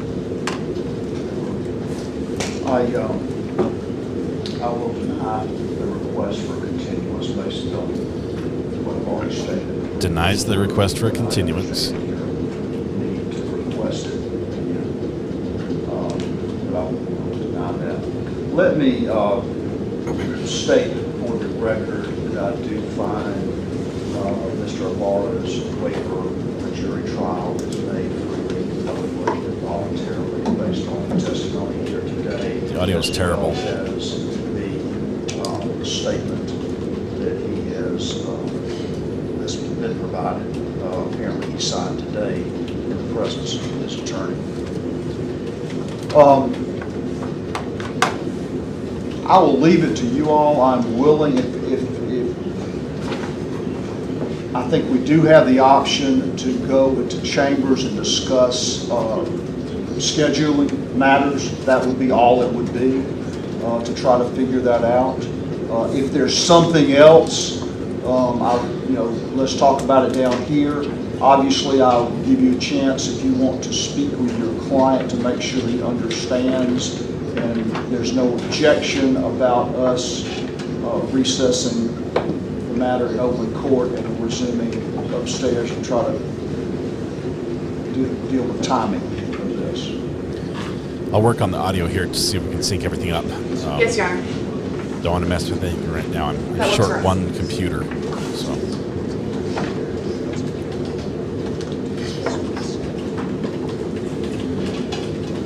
We're going to see if this actually speeds up the trial. I'm just making sure that that has been interpreted to the defendant so that he knows and he's okay with us going in the chambers to talk scheduling. That's what I just relayed to Ms. Smith. Okay, all right. The prosecutor is like overly interested in what the I defense being told. recognize that there are people here that need to know about the timing, but I want to be able to have this discussion in a meaningful way. I will tell you, you're welcome to stay, and I'll have a report back down here as to anything that's relevant, which the most relevant thing is going to. It's going to be the schedule. Have that in mind, so. Whoa! And then our ears exploded. Also, let me say, I recognize, I said this when I first started this morning, as you can tell, we're experiencing some significant physical issues dealing with this plant, this facility,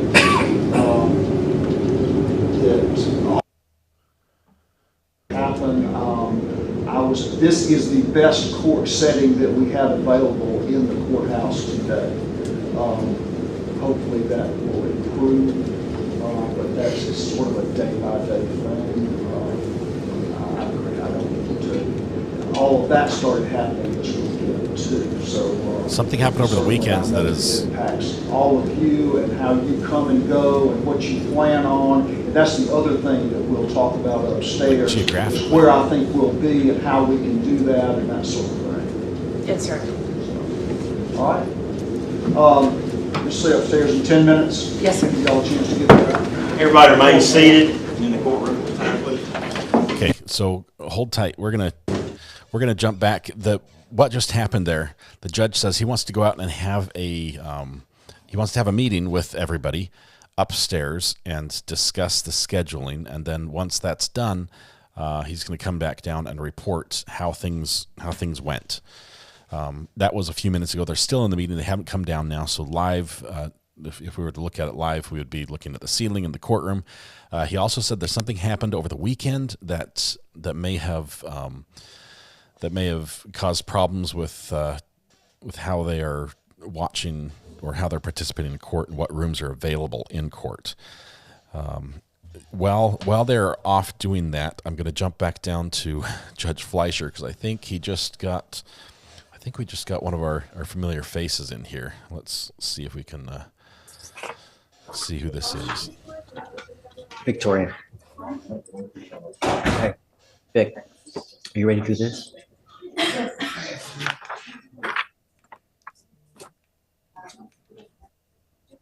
PSR?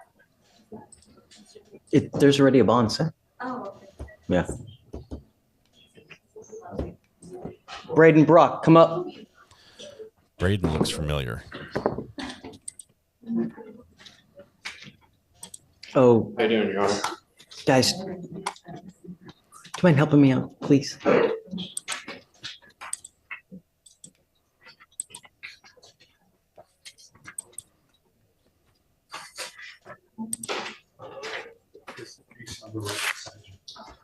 It's an open warrant.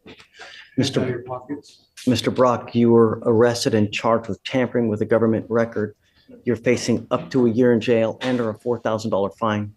Looks like you had court on. I missed because of school. I just forgot to. Last Friday. Why did you miss court? The school, and it just slipped my mind. How old are you, sir? 17. Okay. How'd you get here? I drove. Okay. You're charged with tampering. You're facing up to a year. We're going to do probable cause. You have the right to remain silent. Anything you say can or will be used against you. You have the right to have an attorney present. If you cannot afford one will be appointed to you, sir. Officers initiated a traffic stop, observing the defendant's vehicle run a stop sign in Harris County, Texas. The officer asked for the defendant's driver's license, and the defendant provided it to the officer. When the officer went to verify the driver's license, the number came back to a Leslie Salazar. The defendant admitted to the officer that his driver's license was fake. The defendant then provided his legitimate driver's license to the officer. Whoa. Don't say anything. Don't say anything. Do you have any indication? I mean, I'm not entirely sure, Judge. I don't know if it was like a mistake or to hand over the. no, fake ID, I see. Did they take it? Do you know if they confiscated that license? They didn't give it back to him. I believe they did. They have a photo of it. That the officers took.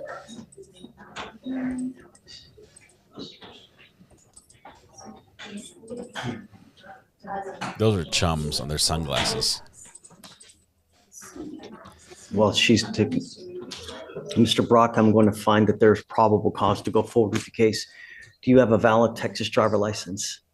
Do you have valid liability insurance in your name?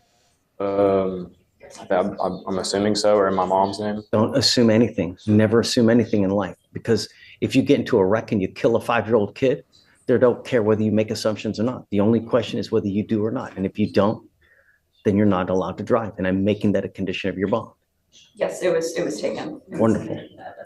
I am making it a condition of your bond that you're not to have any fake IDs, fake licenses, or anything of this nature. And if I find that you're using that, or you're trying to get booze, you're trying to get illegal drugs, I will put you in jail. You will not get any PR bonds. Do you understand? Sir. Life is really going to suck. At 17, you going into jail. Let me tell you what kind of field day the people in custody will have with you.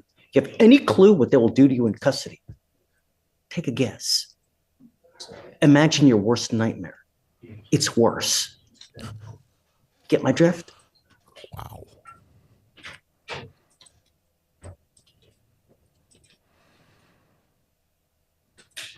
He's trying to scare him If I straight. drug test you today, what are you going to test positive for? And beware that you're going to get tested. Marijuana. Anything else? I'm sending you for a test. You're to go test and you're to come right back. If you fail to go test, if you fail to come back, I will put you in jail and I will revoke your bond. Do you understand? I will appoint you a lawyer today. We will talk about that when you get back, but I want to know what, if anything, is in your system, and we'll go from there. What are you doing now with your life? Are you in high school? Sir. Okay. Senior, junior? Senior at Memorial. Okay. What's going next? What's happening next? College, UT, or LSU. You sure? Okay. Let's see. You got to understand, this is not a good start to your college career. This is, in fact, about one of the worst things that you can do, because all career services, all schools, they're going to look at this. And this can really impact you for the next 40 years of your life. So go take a test, come back, and then we'll talk further, okay? What are you stating, Your Honor? Oh. Have you played Monopoly before? Okay. In Monopoly, you get a get out of jail free card. This is the only one that you're going to get from me. If you ever miss court again, if you ever fail to come when you're supposed to, I will issue a warrant, and I will keep the warrant, and I will lock you up. Sir. Do you understand? No more get out of jail free cards. All right. Fake IDs or licenses for violations. Don't worry about it, because I'm gonna, yeah. Oh, what?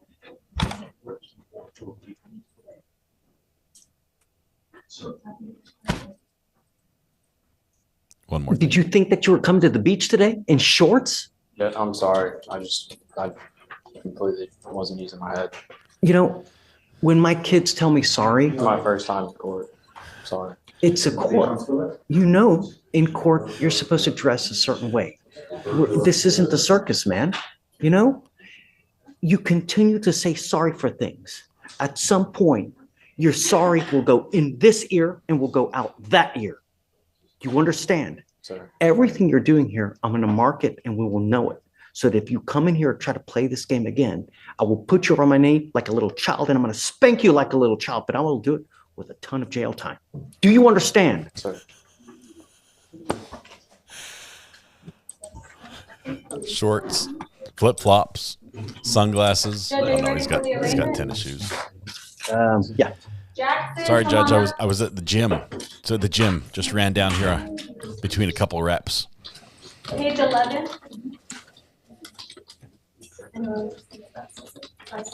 Okay, we are watching for the judge to come back in our Jose Ibarra trial. I'm sorry, I missed the page. What did you Updated say? schedule of when the trial is going to start. What is your last name, sir? Oh, I don't think it would be Of course, extended. Mr. Jackson, I'll right stand- back with us. You're now charged with possession of marijuana. You're facing up to 6 months in jail and or a $2,000 fine. We're going to do probable cause. You have the right to remain silent. Anything you say can and will be used against you. You have the right to have an attorney present. If you cannot afford one, one will be appointed to you, sir. On November 4th, 2024, officers conducted a traffic stop on the defendant's motor vehicle after observing it stopped in a moving lane of traffic at Hillcroft Avenue. Upon approaching, the officer observed the defendant exit from the driver's side door of the vehicle and walk to the front of the vehicle. The officer advised dispatch about the traffic hazard, and upon approaching the defendant, observed a small plastic baggie containing a green leafy substance that was in plain view on the driver's seat. The total amount of marijuana was weighed to be 5.9 grams. So he gets pulled over for just stopping. He was stopped in a moving lane of traffic. Oh, he was just stopped. He was stopped, yes, Your Honor. Got it. All right. Mr. Jackson, I'm going to find that there's probable cause to go forward with the case. Do you have a valid Texas driver license? Yes, sir. Can you run his license, please? Do you have valid liability insurance in your name? Yes, sir. I got not. It's in the car name though. It's in both our names. No. It's in two people's names. No. I want to know if you have insurance in your name. I don't know if it's in my name. Then you're not allowed to drive in. I'm making that a condition of your bond. Until you show me that you have car insurance in your name, you're not allowed to drive. Do you understand? We'll jump to the other. I'm the also trial on the ordering you right. not to use That's or the consume Ibarra trial. alcohol or illegal drugs. I will randomly test you. If I find that you're using illegal drugs, I will revoke your bond. I'll put you in jail. You will not get any more PR bond. Do you understand? You look amused. Mr. Jackson, you're now working on your 1, 2, 3, 4, 5, 6, 7, 8, 9, 9th case. Your second weed case within the last 2 months. What's amusing?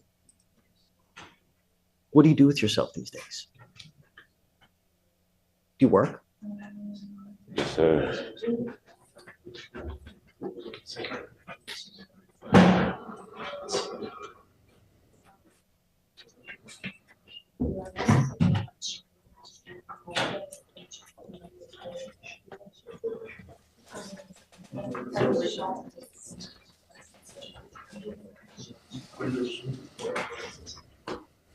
Greeners. Oh my goodness.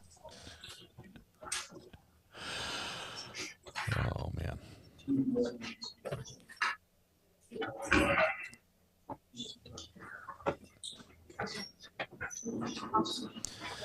We're super anxious to hear what happens in the Ibarra case. The schedule is mostly what we care about. It doesn't, to me, it won't matter much if it's a jury trial or a bench trial. Other than a bench trial will go faster, a lot faster.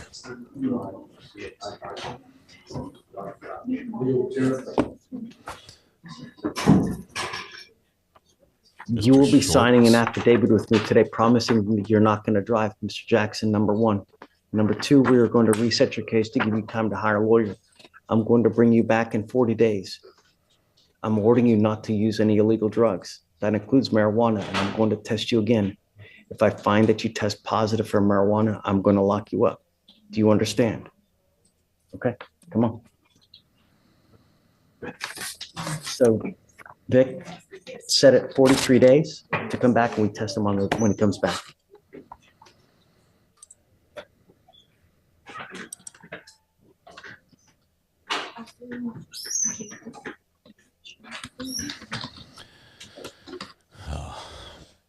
He seems to give a lot of people a lot of chances. He talks tough. Judge Fleischer talks tough, and he does want to scare people away from a life of crime. But when it comes down to it, he really wants what's best for him. You'll see this in both, in a different way, both with him and with Judge Stephanie Boyd, both out of Texas. I said, you're not allowed to drive unless you have liability insurance and you show it to us and we can see it that it has your name on it. He said no smoking. I'm not on probation. Okay. I got the paperwork for my pre-release, but I posted not to. This is signed affidavit for something else. This is an affidavit for you not to drive. And then you said not to smoke, and I'm not on. I'm gonna have you sign paperwork with pretrial, promising us that you're not going to use illegal drugs. I'm not on probation with y'all. You have an open case with us and I'm making it a condition of your bond. And if you do it, then I'm going to revoke your bond. He's arguing. And I will put you in.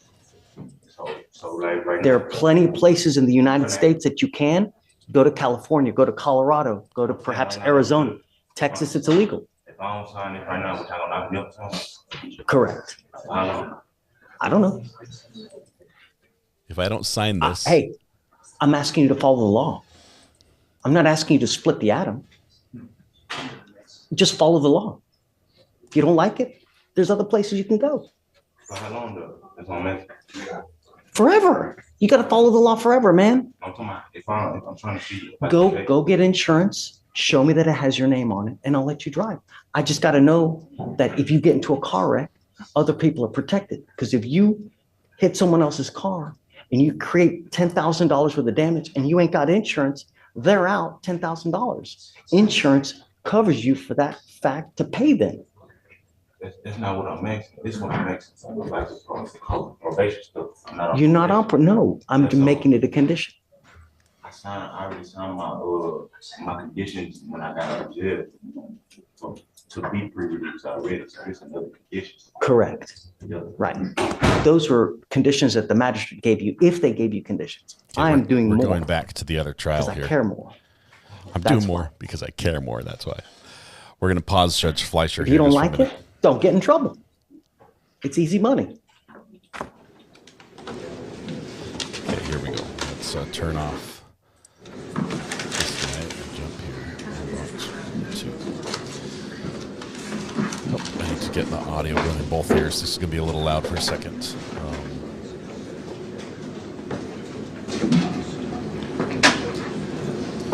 Judge is back.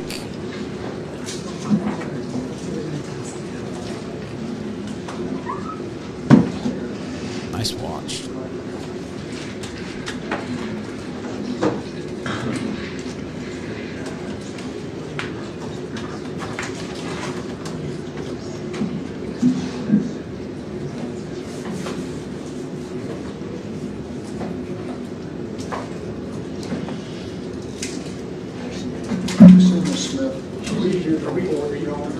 She's in juvenile court.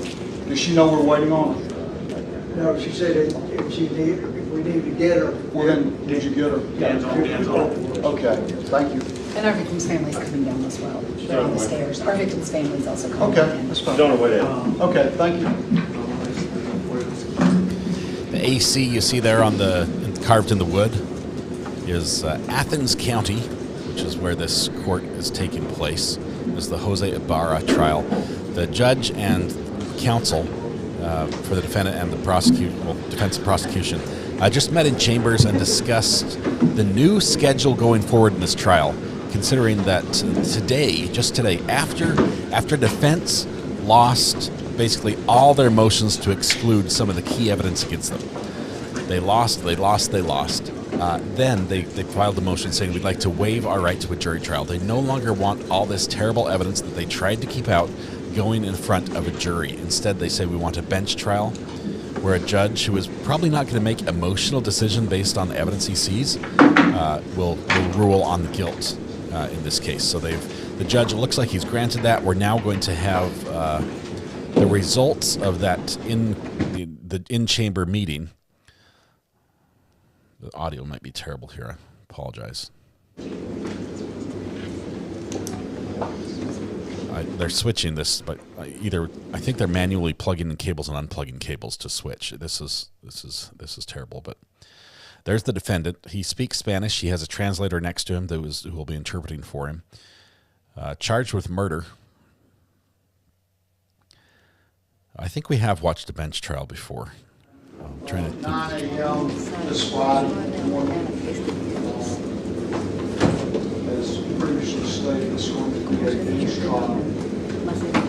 I expect it will be held unless there's some change. I'll let you all know if there's a change. It will be held in my normal courtroom, which is on Thursday. And we'll go all day Friday. And pick back up Monday and then into next week. 9 a.m. Friday is the start. So we start the trial on Friday. I've got some things I want to take up with the media, but is there anything else that you all have on your mind about that? No, Your Honor. Just for planning purposes on Friday, are we going to go to 5 p.m. or 6 p.m.? 5, but I will look for a natural break. I Yes, mean, sir. if it's, I'll try not to stop in the middle of anybody's testimony. I'll try to finish up, but I'm looking for a full day. Yes, oh yes, sir. I just didn't know if you wanted a full I'll day probably plus. go to 6 on Friday. Friday is also, there'll be other things going on in this town, and so people will be looking to get out of town and find a place to stay. So anyway, so. Till 5. Thank you, sir. Anything else we can do? Not from us, Your Honor. Okay. And y'all are welcome to stay where you are. I'm going to ask if you will invite the media that is out there in the hallway to come in, please. Let's hear if there are any new media restrictions or orders. A bench trial is a trial where the judge sitting on the bench acts as the jury. There is no jury. The defendant has chosen to waive the jury trial and wants the judge to decide instead. Probably because it's some really difficult facts that a jury might find. So some things have been brought to my attention that I think you all need to hear, that we're not going to have anymore. That is trying to talk with the defendant, trying to talk with the lawyers, trying to talk with the family, and certainly any witnesses that come around. I don't want any attempts at conversation with any of them in this courthouse. I can't control outside this courthouse. But I understand this happened today, and I don't know who it was. I didn't ask that. I will tell you, this is the first time I've had to make this sort of admonishment in the few times that I have dealt with this. Not just in this case, it's been pretty reasonable. It may be a function of the close quarters we have, but don't misinterpret that. It's still important for me to maintain the integrity of this process. So I'm asking and expecting you all to abide by that. Are there any questions? Okay. Thank you all. Court's adjourned. There you go. Everybody just remain in the courtroom just for a second, please. All right, so we'll kill the audio there. All right, so yes, what happened? Somebody tried to talk to the defendant. It sounds like, or family in the courthouse. Tried to interview them.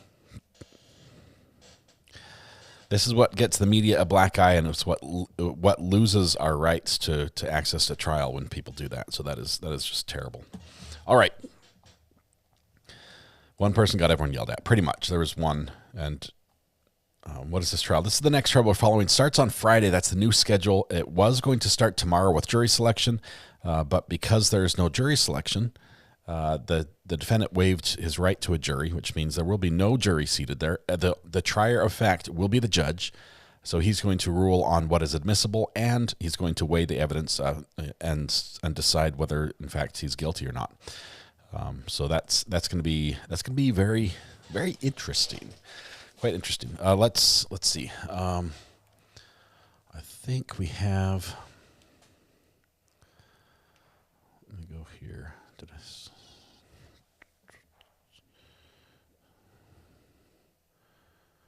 All right. Never realized how quick a speedy trial truly is. Yeah, some states, a speedy trial is like 60 to 90 days. But Fulton County in Georgia, speedy trial, what? Yeah, it's a different animal down there. But this one is in Georgia as well, so we'll see.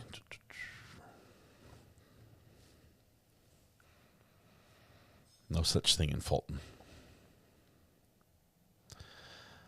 Idaho 4th District is doing something. What is going on here?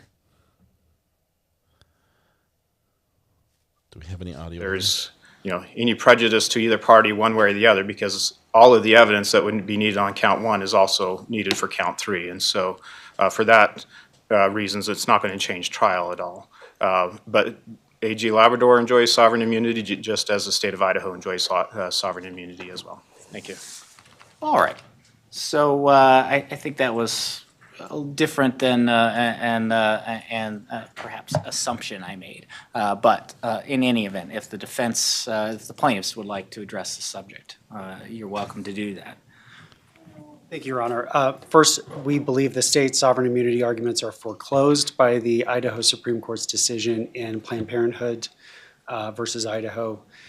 Second, the purpose of sovereign immunity is if the state enjoys sovereign immunity in a particular case, it would be to avoid trial, to avoid the entire process. So the time to make those sovereign immunity arguments would have been at the motion to dismiss stage or at the latest at the motion for summary judgment.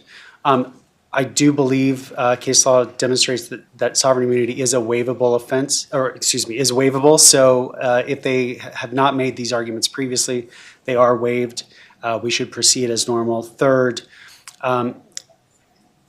Attorney General Labrador does not enjoy sovereign immunity. There is no sovereign immunity under the doctrine that state officials who are violating the state constitution through enforcing a law can be sued for prospective equitable relief. That is exactly the relief that we are seeking in this case, and sovereign immunity does not protect state officials. So I believe that this trial should move forward exactly as planned. I think this must be a civil Your suit. Honor's solution is a good solution, but I don't think we need to go there because the state of Idaho does not enjoy sovereign immunity as held by the Idaho Supreme Court, and in any event, it is waived.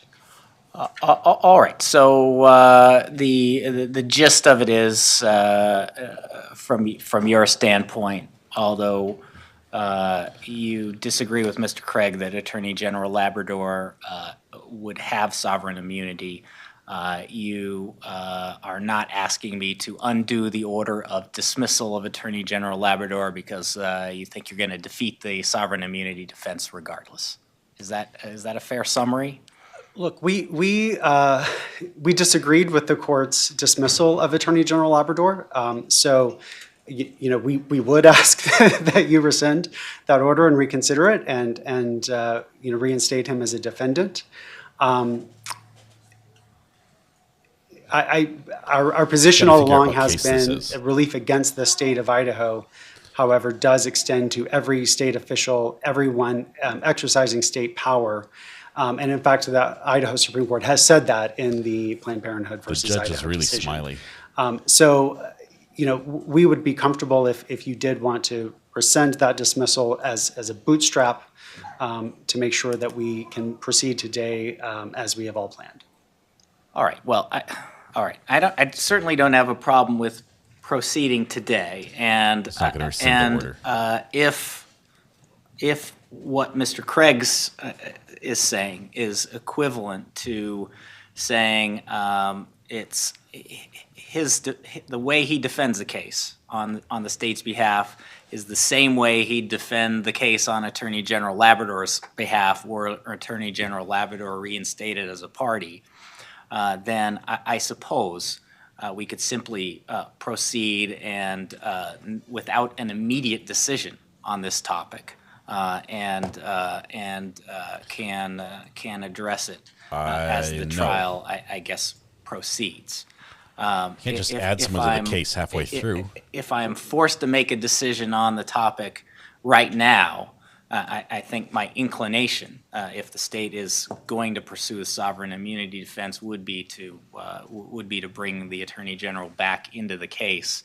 It may be that what Mr. Craig says is true, that he's got sovereign immunity as well. That's just not how I understood things. So sovereign immunity laws protects you from lawsuits. Are you content with the idea of putting this issue on ice for the moment and proceeding and then making a decision. Three then-os. At some point here in the near future on how to proceed. Yes, Your Honor, and the reason is because count 3 is a constitutional claim. They are alleged in violation of the Constitution, and that's where the Planned Parenthood case, the Tucker case, those lines say that there is no sovereign immunity as it relates to a constitutional claim. So we're not asserting sovereign immunity on count 3. Understood. So- And I guess you're not contending that you would approach the defense of the case any differently with the Attorney General a party or a non-party. It's the same defense. At this point, that is likely the case. If I could get an answer to you later, but yeah, at this point, I mean, we don't even start our case until next week, until the 20th, and so, but certainly in terms of cross-examining witnesses and those types of things, there would be no difference. All right, understood. So we'll put that issue on ice and come back to it. It's certainly, I'm not in a position to be able to decide the immunity defense at this point. Wild. We're probably going to bail on this one just because we those were don't the know. preliminary matters I wanted to discuss. I suppose one more question I have is, at times, bench trials, there Another are bench trial. Civil. parties are able to reach agreements in advance as to admissibility of certain exhibits. I don't know whether there are any stipulations concerning admissibility of evidence at this point. Yeah, nothing that we need to take up now, Your Honor. We'll probably just cover that as we get to the exhibits. All right. Do counsel then have any preliminary matters you want to discuss, or shall we move into opening statements? Nothing from the plaintiffs. We're prepared to proceed. We do have one thing, Your Honor. Go ahead. Thank you. So on Sunday night, late Sunday night, plaintiffs provided a disclosure of 1,800 pages of medical records to us. These are medical records that we had been requesting in discovery from the very beginning. We've been asserting from the very beginning of their disclosure to us that there were medical records that we thought were missing, and they asserted, no, there is not. You guys have everything. We raised it in numerous meet and confers. We sent them a letter saying that we think that there are medical records that are missing. They continued to tell us that, no, you guys have everything. And then on Sunday night, we got 1,800 pages of medical records. Now, some of those are absolutely copies of what they provided before. Because it was provided late Sunday night and Monday was a state holiday, we've not had a chance to do a full review of everything. My paralegal was able to look through some of it, and so some of it is absolutely duplicative of what we've provided before. But there's well over probably 500 or 600 pages of additional medical records that they did not provide to us. This is a clear violation of Rule 37. That's a clear violation of their duty to supplement records to us. And so we'd ask that under Rule 37C1, which states that if a party fails to supplement discovery responses when required, the party is not allowed to use that information or witness display evidence on a motion, at a hearing, or at a trial unless the failure was substantially justified or is harmless. They can't say that it's substantially justified. The records that they provided us say they didn't even request those records from the hospitals until end of October, beginning of November. It's a clear violation. They should be prohibited from asking any of the witnesses any questions about their medical history, given this clear violation of the discovery order. Thank you. All right. Thank you, Mr. Craig. Mr. McKay? This has a Good morning high again, Your chance Honor. of spice and a high chance this goes Let me political. start with the really notion fast. that we've somehow not complied with our discovery obligations. That's simply not true. In this case, we represent four patient plaintiffs who obtained their medical records themselves. When we received a discovery response from the state, we turned those medical records over to the state. And we intended to only make use of a subpart of those few medical records in connection with the presentation of our claims here. As we approached trial, we conferred with counsel like we were required to do about evidence, the admissibility of certain exhibits, witnesses and the like. And somewhat remarkably, the state told us at that point that they would not agree to the authenticity of our clients' medical records. And so we were duty bound to serve subpoenas on the custodians of records for the providers, in this case, St. Alphonsus and St. Luke's.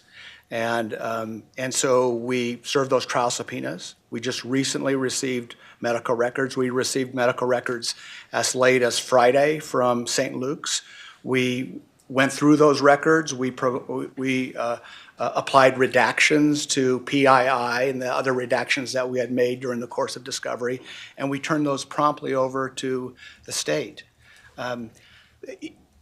If the state felt during the course of this case, during discovery, that they did not have complete medical records, they had their own ability to obtain those records from the providers. They could have served subpoenas on the hospitals and obtained those records. And it was evident that, as counsel points out, it was evident from those records that it was not a complete set of everything. For example, the medical records for the plaintiffs refer to imaging, ultrasounds, which occur routinely in the course of prenatal care. So and this is going and it was only when we received really these fast. records from the hospitals just recently, we received, for example, imaging, and that's part of that larger mass of documents that was turned over to the state. So now is not the time for them to complain that they don't have everything when this is really a problem of their own making. They could have pursued those records independent of us. They didn't. When we received the records because of their unwillingness to stipulate to the authenticity of a few medical records, we obtained a larger mass of records, which we promptly turned over. And I'm not hearing the state saying that they're prejudiced in any respect by what they've received. They have not identified for this court that this somehow impairs their defense of these constitutional claims. All right. Let me tell you, for those that want to watch this one, I highly suggest you do. This is, let's see, this is the Idaho 4th District Court, and this is going to be a very political case. I believe it's a legal challenge to Idaho's strict abortion law. So there's going to be, if that's something that interests you, it's available for free on YouTube. You can watch this. This is a YouTube channel. The Idaho Judicial Court follows that. It's a little too spicy, political-wise, with this case, but I encourage you to watch it directly over there, if you so choose.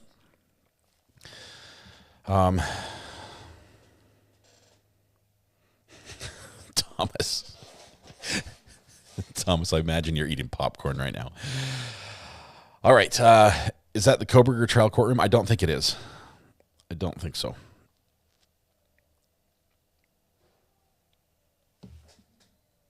My zebra's on my my statue right down here. All right. That being said, let's jump back to Judge Fleischer really quickly. Months means he needs to be in compliance 6 months. Yeah, I'm not, and he's not been in compliance at all for anything. I'm not inclined to do another 6-month reset for him to just do nothing for another 6 months. I mean, we're delaying the inevitable. You know what I mean? Yes, sir. I understand. So you might as just. Yes, sir. Your Honor, we'll talk to him right now, and thank you for the opportunity to come before you. Sure, Joe. I love you, man, and I'd say that of all the people that come here with violations, 99% we do. But you got to show that you want it, that you really have a willingness to do it. Yes. And when you don't, really, I mean, the program is designed to reward people who faithfully work for it.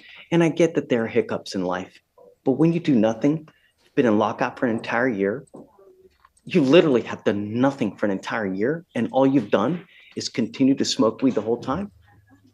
That shows us you don't care. So why would we care? You know? All right, you guys talk. Let me know what you want to do. You must either accept or we're going to set your case for trial today. Okay? All right. Please. You want to have one other one, Brenda Reese? Sure. The court had asked me to approach on this one. This is a client who's also working toward dismissal. He just needs one more reset in order to get the funds to pay for the driver's license. I mean, it's 140 days. If you need more time, of course. Yeah, for sure. Whatever you need. Thank you very much. Of course. Let me tell you a story I saw in the news, which I hope goes to trial and I want to follow. This is the headline. Let's see. I think this is.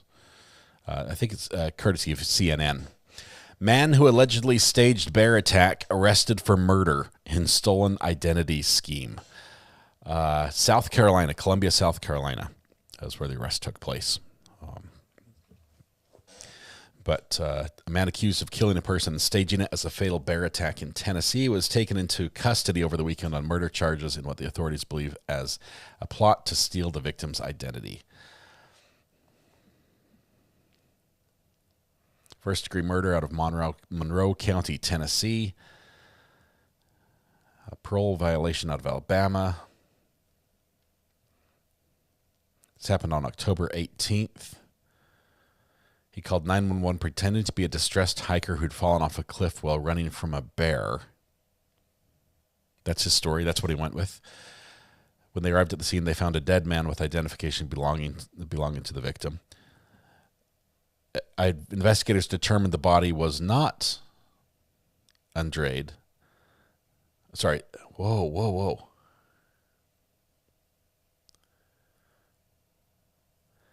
The incident began when a man who identified himself as Brandon Andrade called 911 pretending to be a distressed hiker who had fallen off a cliff.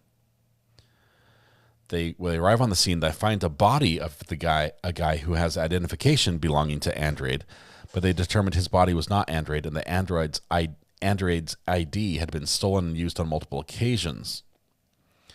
Investigators also discovered Hamlet had been using Andrade's identification that he was wanted in Alabama. Oh, wow. Dead man was ultimately identified as Stephen Douglas Lloyd of Knoxville, Tennessee, who had a mental health disorder, living on the streets. He killed him to take his identity. Wow. So that's one we might, the bear attack trial. Tennessee looks like is where it's going to go down. He's arrested in South Carolina, but we might need to track that one. It's complicated. That was the one who was camping, and the guy claimed he was out lost, and he camped with him and drank a beer and killed the camper. No, I think this one was a little different. This was I was running from a bear and fell off a cliff and need help, and I happened to have stolen the identity of the guy who the bear ate.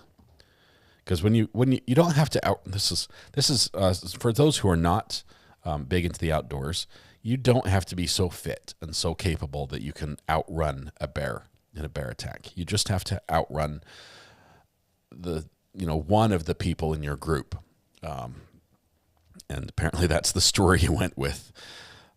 But this is pretty recent.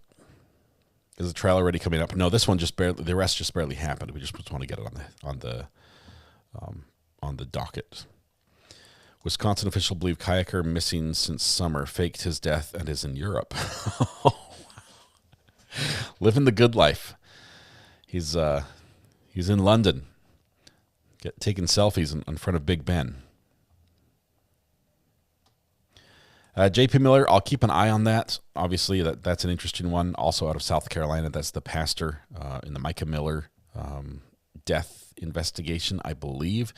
I have not heard the details on why, but I did hear that J.P. Miller was arrested and that his house was searched again.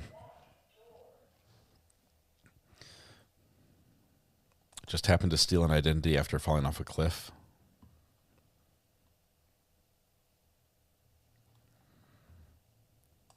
How do you fake a bear attack?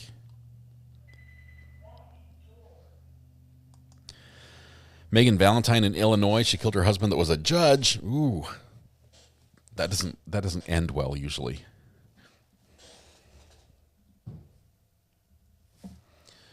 Megan, the fact that her name is Valentine is just interesting.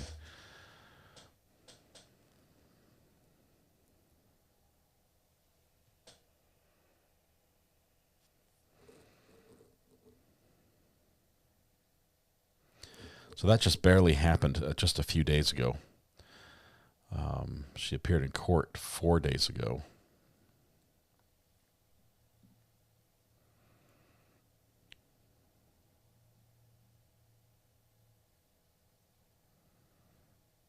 It's wild.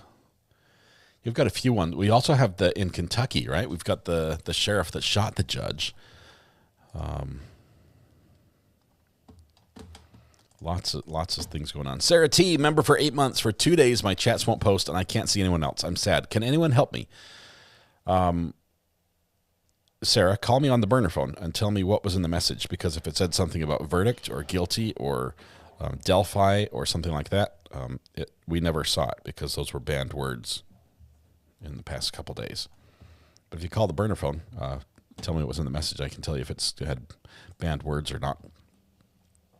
Where can I find the Idaho trial you had on previously? That's going to be the Idaho 14th District Court on YouTube. The court has its own YouTube page that is published by the court. It's just a straight Zoom feed like that, and with the nice rounded edges.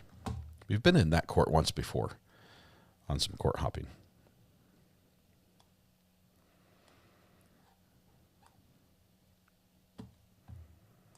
All right, let's jump back to Judge Fleischer. There last night. Okay, well, just make sure you get it done, okay? Okay, man, we got you. All right. All right, thank you, Judge. Justin, we'll have him talk to Fleischer to figure out the conditions, okay? All right, I appreciate it. Thank you, Judge. Okay, man, have fun. Oh, wait. Okay, Yeah. do you already have a date? Is this our normal Sarah, date, or do you need a new date? No, Judge. Hey, Sarah, how are you doing? You're live on the air. I'm good. How are you? I'm doing well. Hi. What? You're trying to type in chat and it's not posting your messages? No, but I haven't posted anything at all. That's what's weird. And so I've been watching for 2 days, but I'm not getting the chat, and I can't post. That's why I did like the super chat thingy-mabob.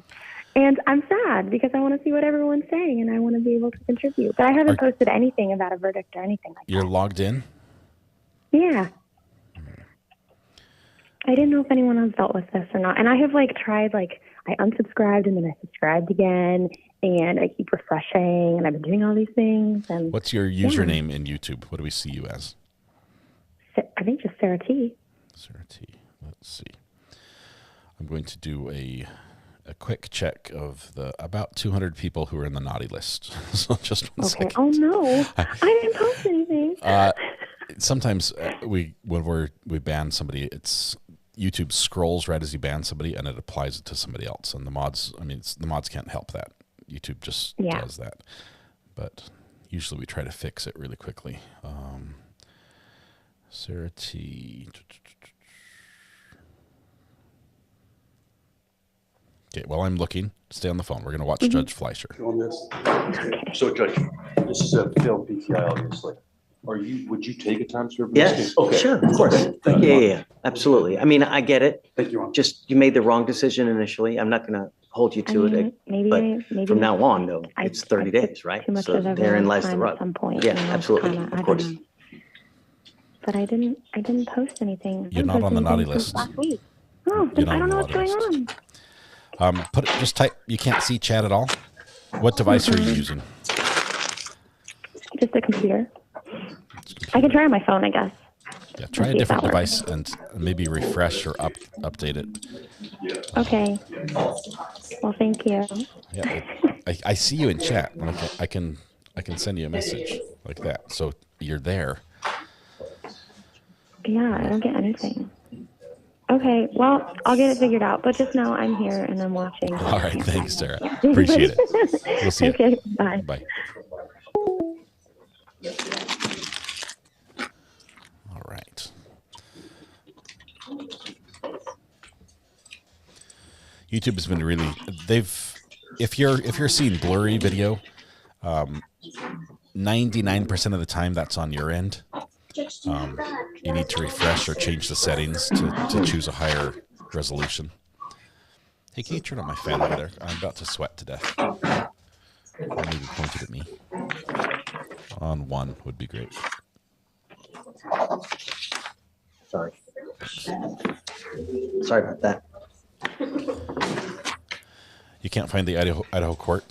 I'll show you really quickly where it is. What happened? We go to 3.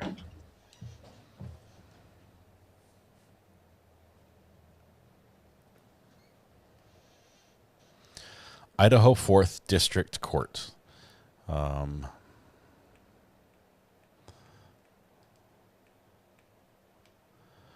Okay, so I'm going to show you on to Litigation, right here. This is the page.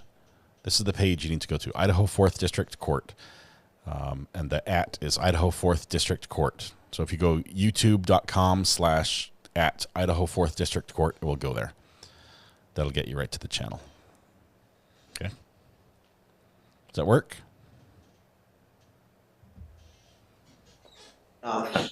It's not like the jail.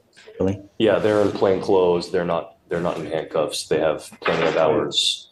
Really? It's completely different. It might as well be a playground. Yeah. Wow. It's not like Dr. Phil where he sends them to the.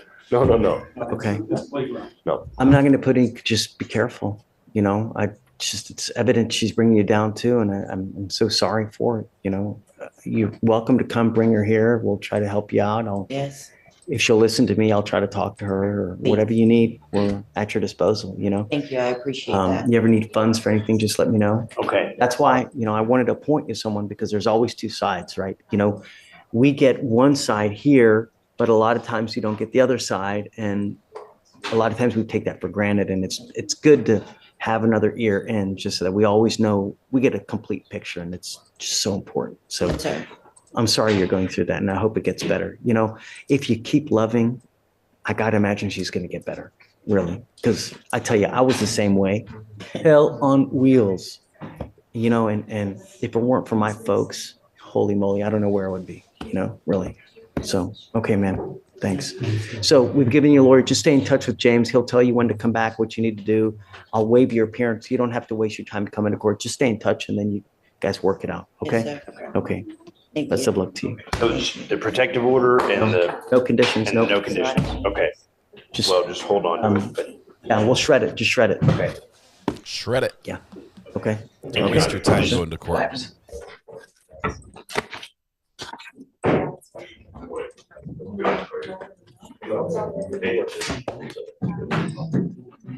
Dustin. Judge, good morning, Judge. I was going to ask if I could approach on Zoom. Judge, I emailed you, the DA, at pretrial last night. I'm not sure if you had a chance to see that email on Caleb Jones. We need to change his residence. He's in court today. He was at his girlfriend's house. That's not a good living situation for him, and he'd like to, if we could have him go to his dad's house until he can figure his living situation out, we would of course ask yeah. the court to do that. No He also missed his blow this morning because the machine is at her house. He's going to go get that this morning. I just wanted to let the court know that there will be probably a BVR coming for the missed blow and for the curfew violation, since he was at his dad's instead of there last night. Okay. Well, just make sure you get it done. Okay. Okay, man. We got you. All right. All right. Thank you, Judge. Dustin, we'll have him talk to Fleischer to figure out the conditions. Okay. All right. I appreciate it. Thank you, Judge. Okay, man. Have fun. Oh, wait. Okay. Yeah. Do you already have a date? Is this our normal date or do you need a new date? No, Judge, we have a date. I just told him to report so we wouldn't have a BVR coming. I wanted to address it ahead of time. Okay. Gotcha. Well, thanks for being proactive. Yes, sir. Thank you, Judge. Take care. You ready? Yes, so I'm approaching on Ramon Justice. Mr. Justice. Yeah, so we're still just waiting on his felony. Victoria wanted me to talk to you because it's an MRP. I get it. How's he doing over there? I mean, I don't know what to tell you. What do they offer him? There's no offer on there, but he's telling me that they're talking about state care. Is that right, Alex? I'm pulling up the case right now. There's not an offer. Used to be there was a TDC offer on there, was there not? I thought it was like a 3 years. There's currently no offer. Let me check the notes. Oh, maybe I see. It looks like there was on the 11th. So yesterday, there's a note from Lindsay Combs saying they offered 4 years. Okay, I thought that there was a TDC offer. It looks so, Your Honor. Because he had the previous unauthorized absence that they. I know, but he picked up a UUMV. So I guess it's set for 12/16. Do you want to set for the day after? Yeah, for sure. Thank you, Judge. Okay. Joe. Hey. Your Honor, back here with the chief on Mr. Leo's case. We discussed this and the chief wanted to approach you on this. Okay. So Judge, this is a failed PTI, obviously. Would you take a time served? Yes, Okay. sure, of course. Yeah, absolutely. I mean, I get it. Thank you, Your Honor. Just, you made the wrong decision initially. I'm not going to hold you to it, but from now on, though, it's 30 days, right? So therein lies the rub. Yeah, absolutely, of course.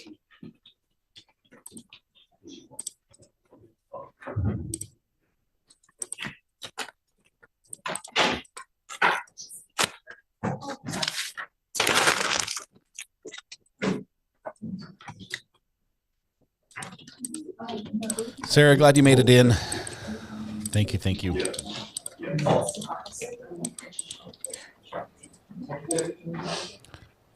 I thought I saw you in there. Did it not happen?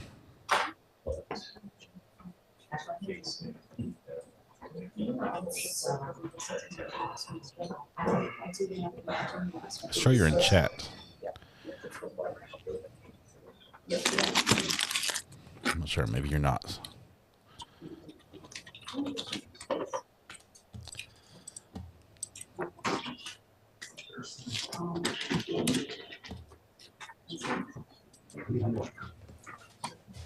Judge, do you have that PR's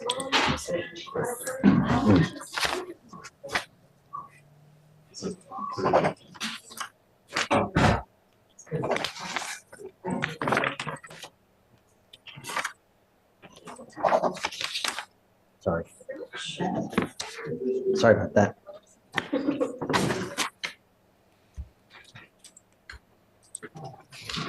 Hey, so what happened?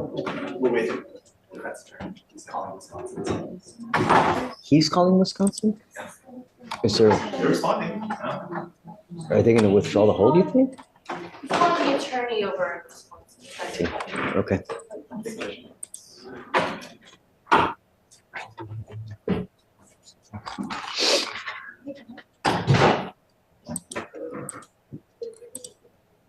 Hey. Oh.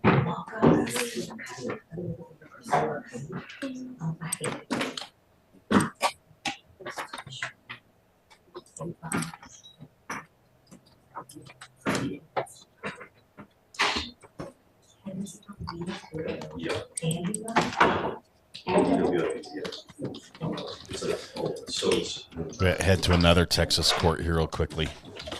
To enter into such Jump a down plea, here. and I find you guilty, sir. Counsel, is there any legal reason as to why your client cannot be sentenced today? No, Judge. Being no legal reason in accordance with the agreement of the state, sir, I sentence you to 16 days in the Bexar County Jail.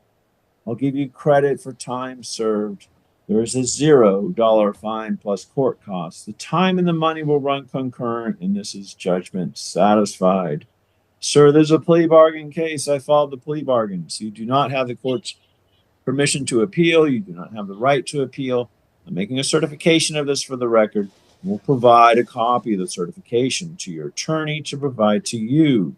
And can I have the attorneys recite the discovery acknowledgement for me, please?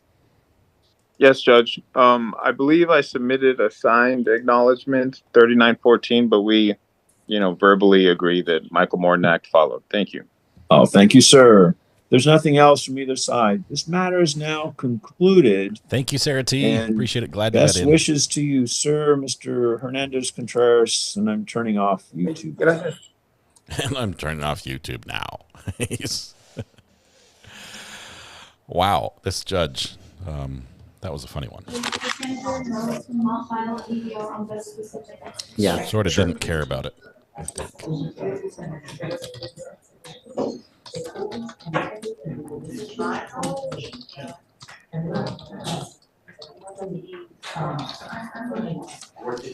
I'm not seeing a live stream from Corey Richens' trial.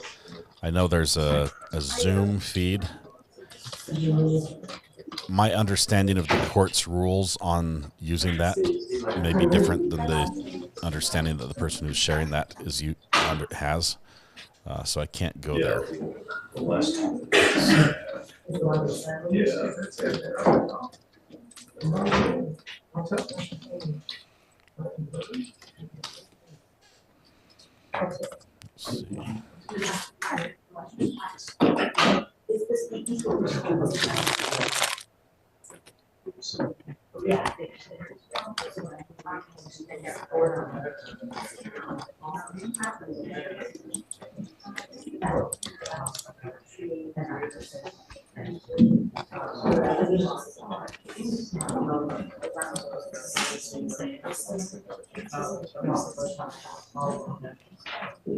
Hey, Espinoza, 7503, please.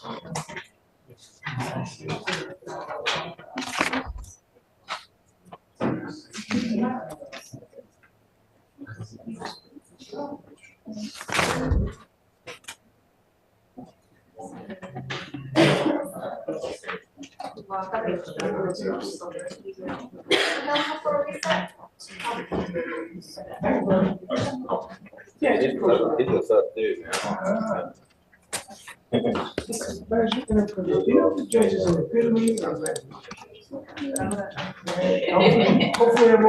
You know, most times in a good, you know, and I try for it not to affect me, right? Not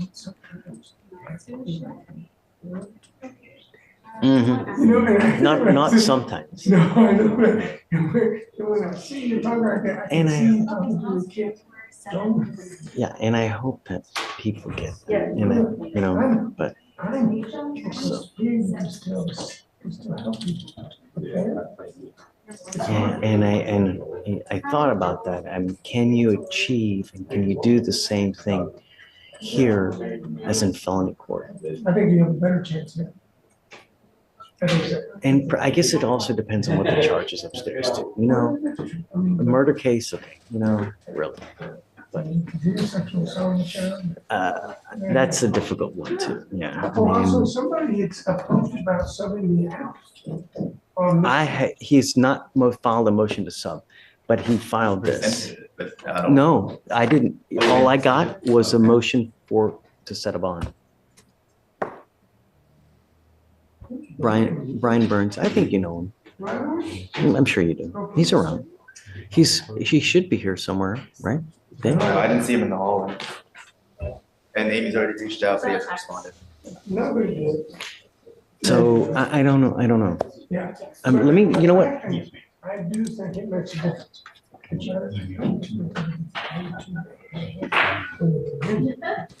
Judge is calling somebody.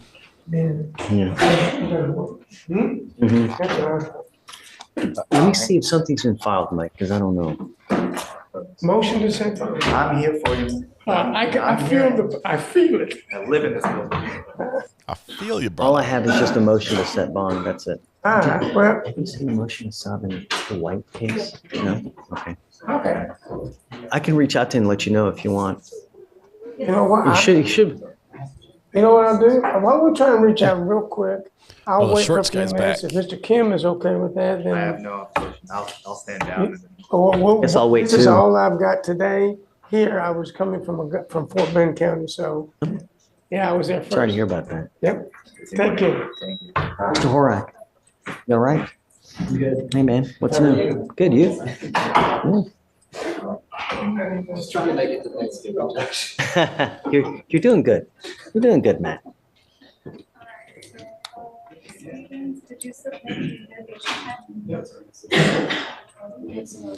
Shorts guy is back in the jury box. Probably got his test results. He said he only had weed in his system. If there's something else, the judge is going to be upset. Weed in this. Defendant began dragging her on the ground and her face was scraping on the bricks. I mean,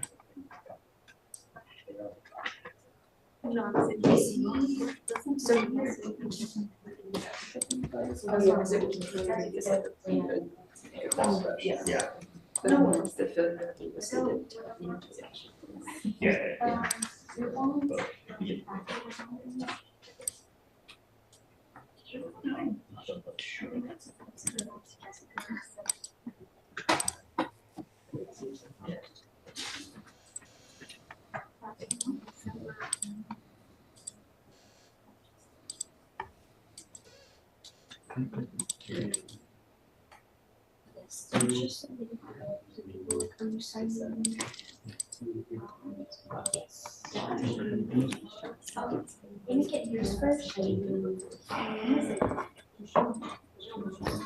everything okay?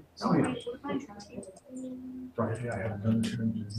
So I'm just trying, I always try Okay. to let you know ahead. Is- He'll be here. Okay, great. And I'm trying to get him to our car. But he's here. Okay. So, Yeah, don't worry about it. We'll be no, I'm fine. just letting him know. Okay. Well, good So luck. hopefully this will be my last one until April. Is this just for Friday or is it for It's just, multiple it's days? just Friday. Okay. It was Friday, Saturday, and Sunday, but it's in Ayden, so at least it's not wrong. Great. Cool. Well, sorry to see you go. Wishing some days I wish I never signed up. No, come on. Some days. Some days, right? Yes.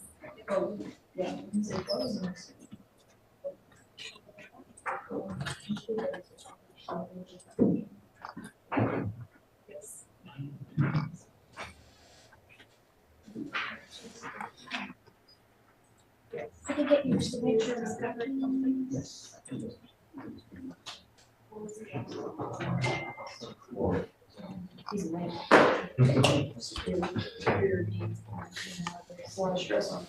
I want to hear the kid in the shorts.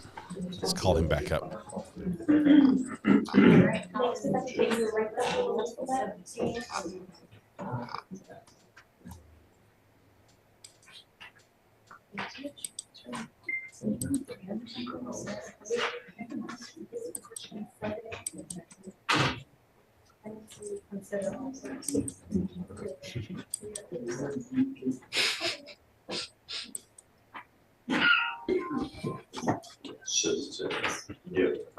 Hi, Joe. You ready? We're ready to do that plea on Leo. Okay, of course. Mr. Leo? Mr. Michael, what was his last name again? Leo was the last. That's right. Terrence Leo. You know, Mr. Leo, you got into this program and may not be today, may not be tomorrow, may not be in a year, but one day you're going to kick yourself for not making this work because now this DWI will go on your record. It will be there for the rest of your life. It's even there after you die. And this is important because if you ever get pulled over in the car, first thing an officer does is they look at your record. If they see that you have a prior DWI and they come up and they smell weed on your car, they smell alcohol, what do you think they're going to do to you? Right. What we're doing today, from now on, you are facing a minimum of 30 days in jail. No more catch and release. Do you understand? So if you want to get lit, you want to have 52 beers, 32 joints, don't get into a car because you do, there's going to be a lot to pay. Not only that, but there is a surcharge of around $3,000 in this case that you'll be responsible for. Not to mention the court cost, which is another $500 something. You can drown drinking that when much. you get a DWI, it's really expensive. You get a second DWI, it's around $7,000 in fines and fees and surcharges. And if you don't pay it, you don't get a license. And you don't get a license until you pay it. So it will be in an indefinite suspension. Do you understand? DWI in Harris County, it's big business. Not only For some that, reason we got behind on it's this so dangerous. speed. We It's saw him ridiculous. before. So how do they get you to recognize that? By hitting you where it hurts. In your the wallet. pocketbook. You give up a lot of rights by entering this agreement. You give up the right I'm to a gonna make trial. the judge Right to disappear. compel. Boom. There we go. 52 beers on the wall. Just stay out of the car. There aren't even that many joints in the human body. 32 joints is a lot.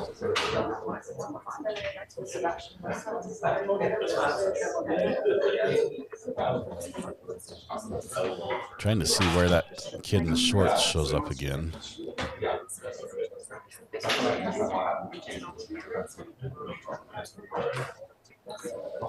He's just not there.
Okay, so yeah, just reappoint. She's here.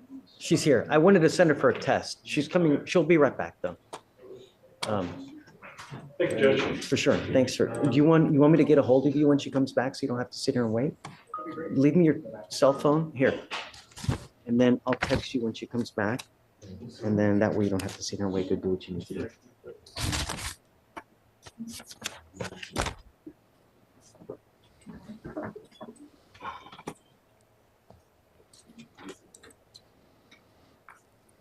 Thanks. Yeah, got it. Thanks.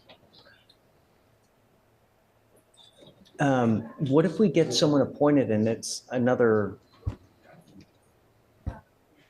what?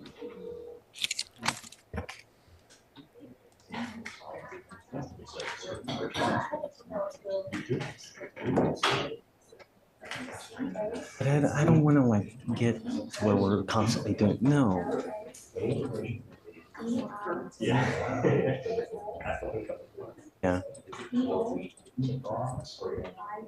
I get it. Hey, is she okay back there? Right now, she's calm.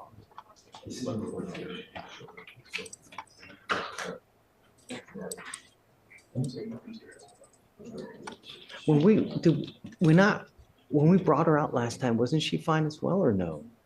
I remember. She was iffy. She was very erratic. And since she's been there, she's aggravated assault. I know, but that may have been like The day she missed court. she just picked up a new aggravated assault? What? The day that she missed court, and then we filed a warrant for her arrest in our case, she picked up an aggravated assault.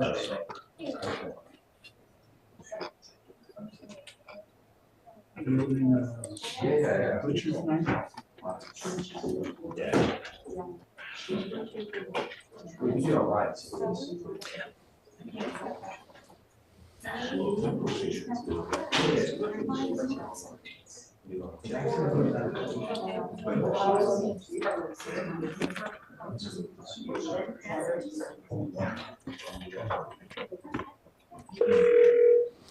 Yep, judge is calling me. Hang on. Hello? Mr. Brock in the box. Can you appoint him over here? This That's a 17-year-old kid. Came in the shorts. is? Yeah, the shorts guy.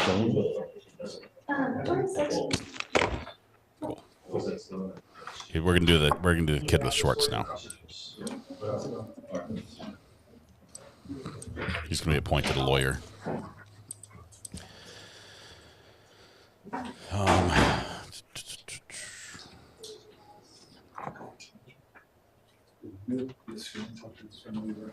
It would have been funny if the kid in the shorts had come in on a day that the judge was wearing like his Pac-Man suit coat. And he'd be like, touche, you know, sort of thing. Well, I thought since you were dressed as a clown, it would be a circus. Some sort of comment like that. See how far that got him.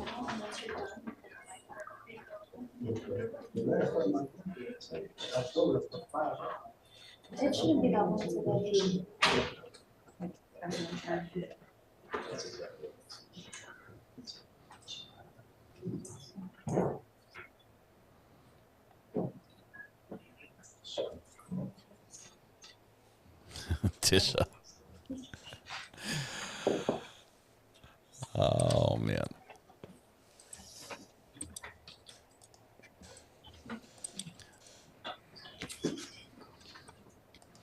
All right, Judge. Let's bring the guy in shorts.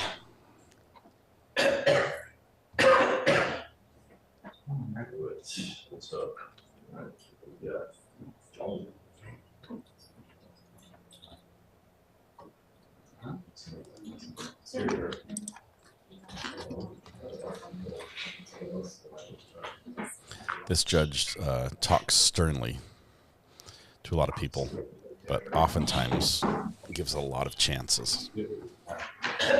Lots of warnings. I'm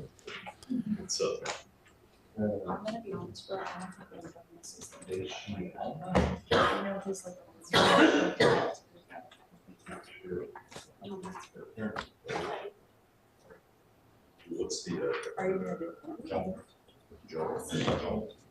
I haven't seen his Beetlejuice outfit.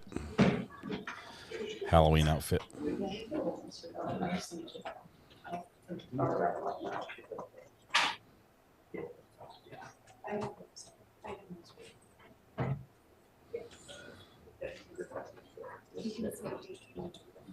Oh, time to get more Skittles.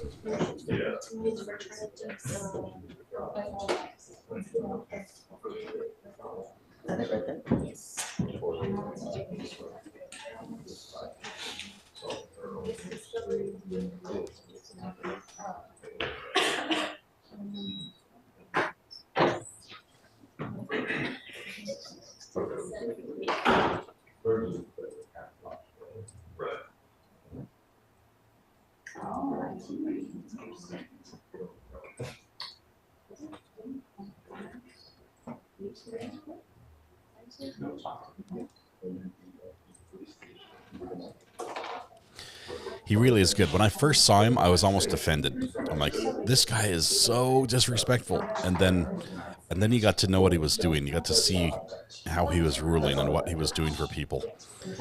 And he really does care, which is awesome because we've got two amazing judges in Texas.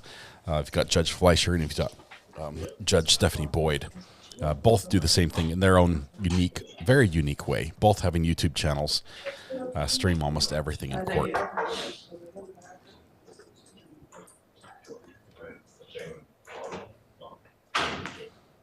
Is he trying to tell us it's time for lunch?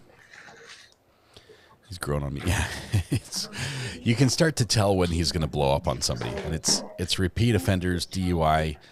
That's his hot button. He's worried about people getting in car accidents and injuring somebody and not having insurance to cover the injured party. He took a pay cut to reach out and help.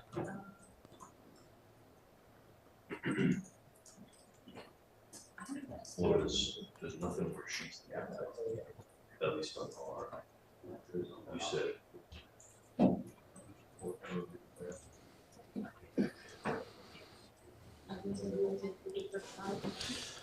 Who's my favorite judge?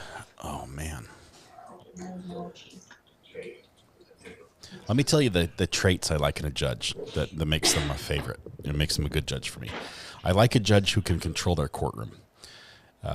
If they say this is the way we're going to do it, I like to see them hold the attorneys to that.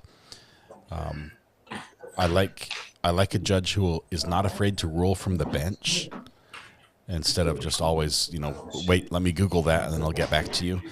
I like a judge who understands technology and requires people to speak into microphones, understanding who is watching and where.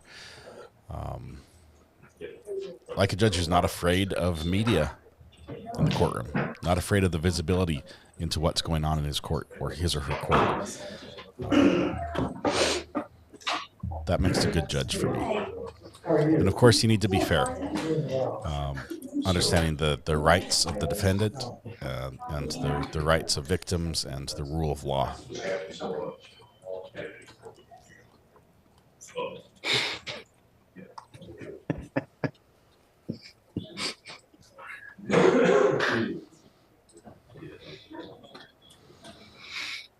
He's reading chat right now, I think.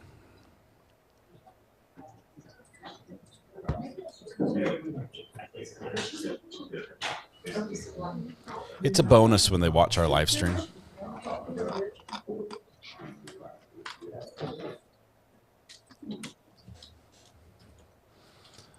Let's see what he's saying in chat.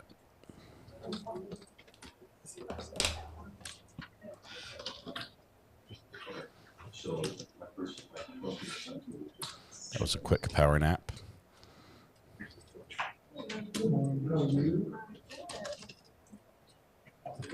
I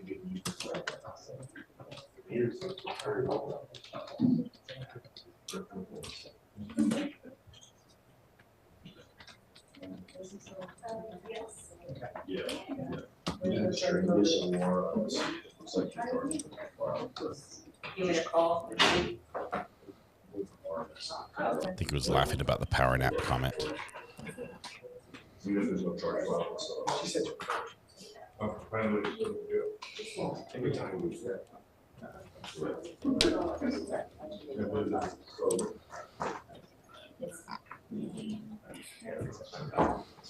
It's a huge watch on his wrist. Is that an Apple Watch? It's an Apple Watch Pro Max or something.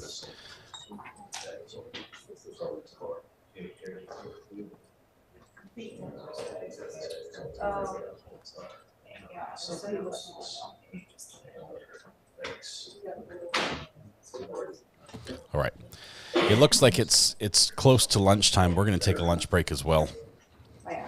We'll be back. Excited to have a new case starting on Friday with Jose Ibarra. It's going to be great. Apple Watch with big Justice energy. Oh, he's got style. Although his tie got even more crooked somehow. Not sure how that happened.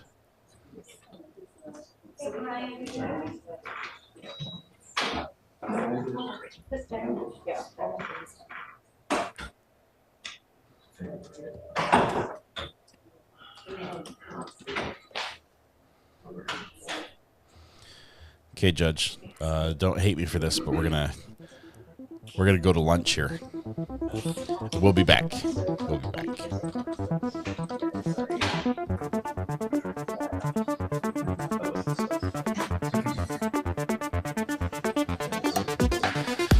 All right, as we go to lunch today, thank you all for being here this morning. Excited to have this new case with Jose Ibarra coming up. It's going to be a bench trial, not a jury trial. That's the new change today. Surprise, surprise. Now that all the evidence, and I mean all the evidence is coming in, he does not want a jury to hear it. A judge only will be hearing this and making the decision. So we'll be following that. Court starts on Friday, and it will continue Monday. I think it's a full day on Friday, and with opening statements and all, and we'll go from there. So it'll be weird to have a trial where we don't have jury instructions. We just have opening statements and go. And it's going to be neat. Tonight when you go home, please hug the people you love. Smile at someone. Make the day just a little bit better. And please stay safe till we go live again after lunch. Give us about an hour or so. We'll be back with some more court hoppings. We get prepared to start our new trial on Friday. Thank you all. Appreciate it. Mary Kay, congratulations on 20 months. Oh, gee. Love this community. Thank you so much. Wouldn't be the same without you here, Mary Kay. Appreciate you. Alrighty. Don't hate me, Judge, but we're going to go to lunch here. That's how it is. We're going to lunch.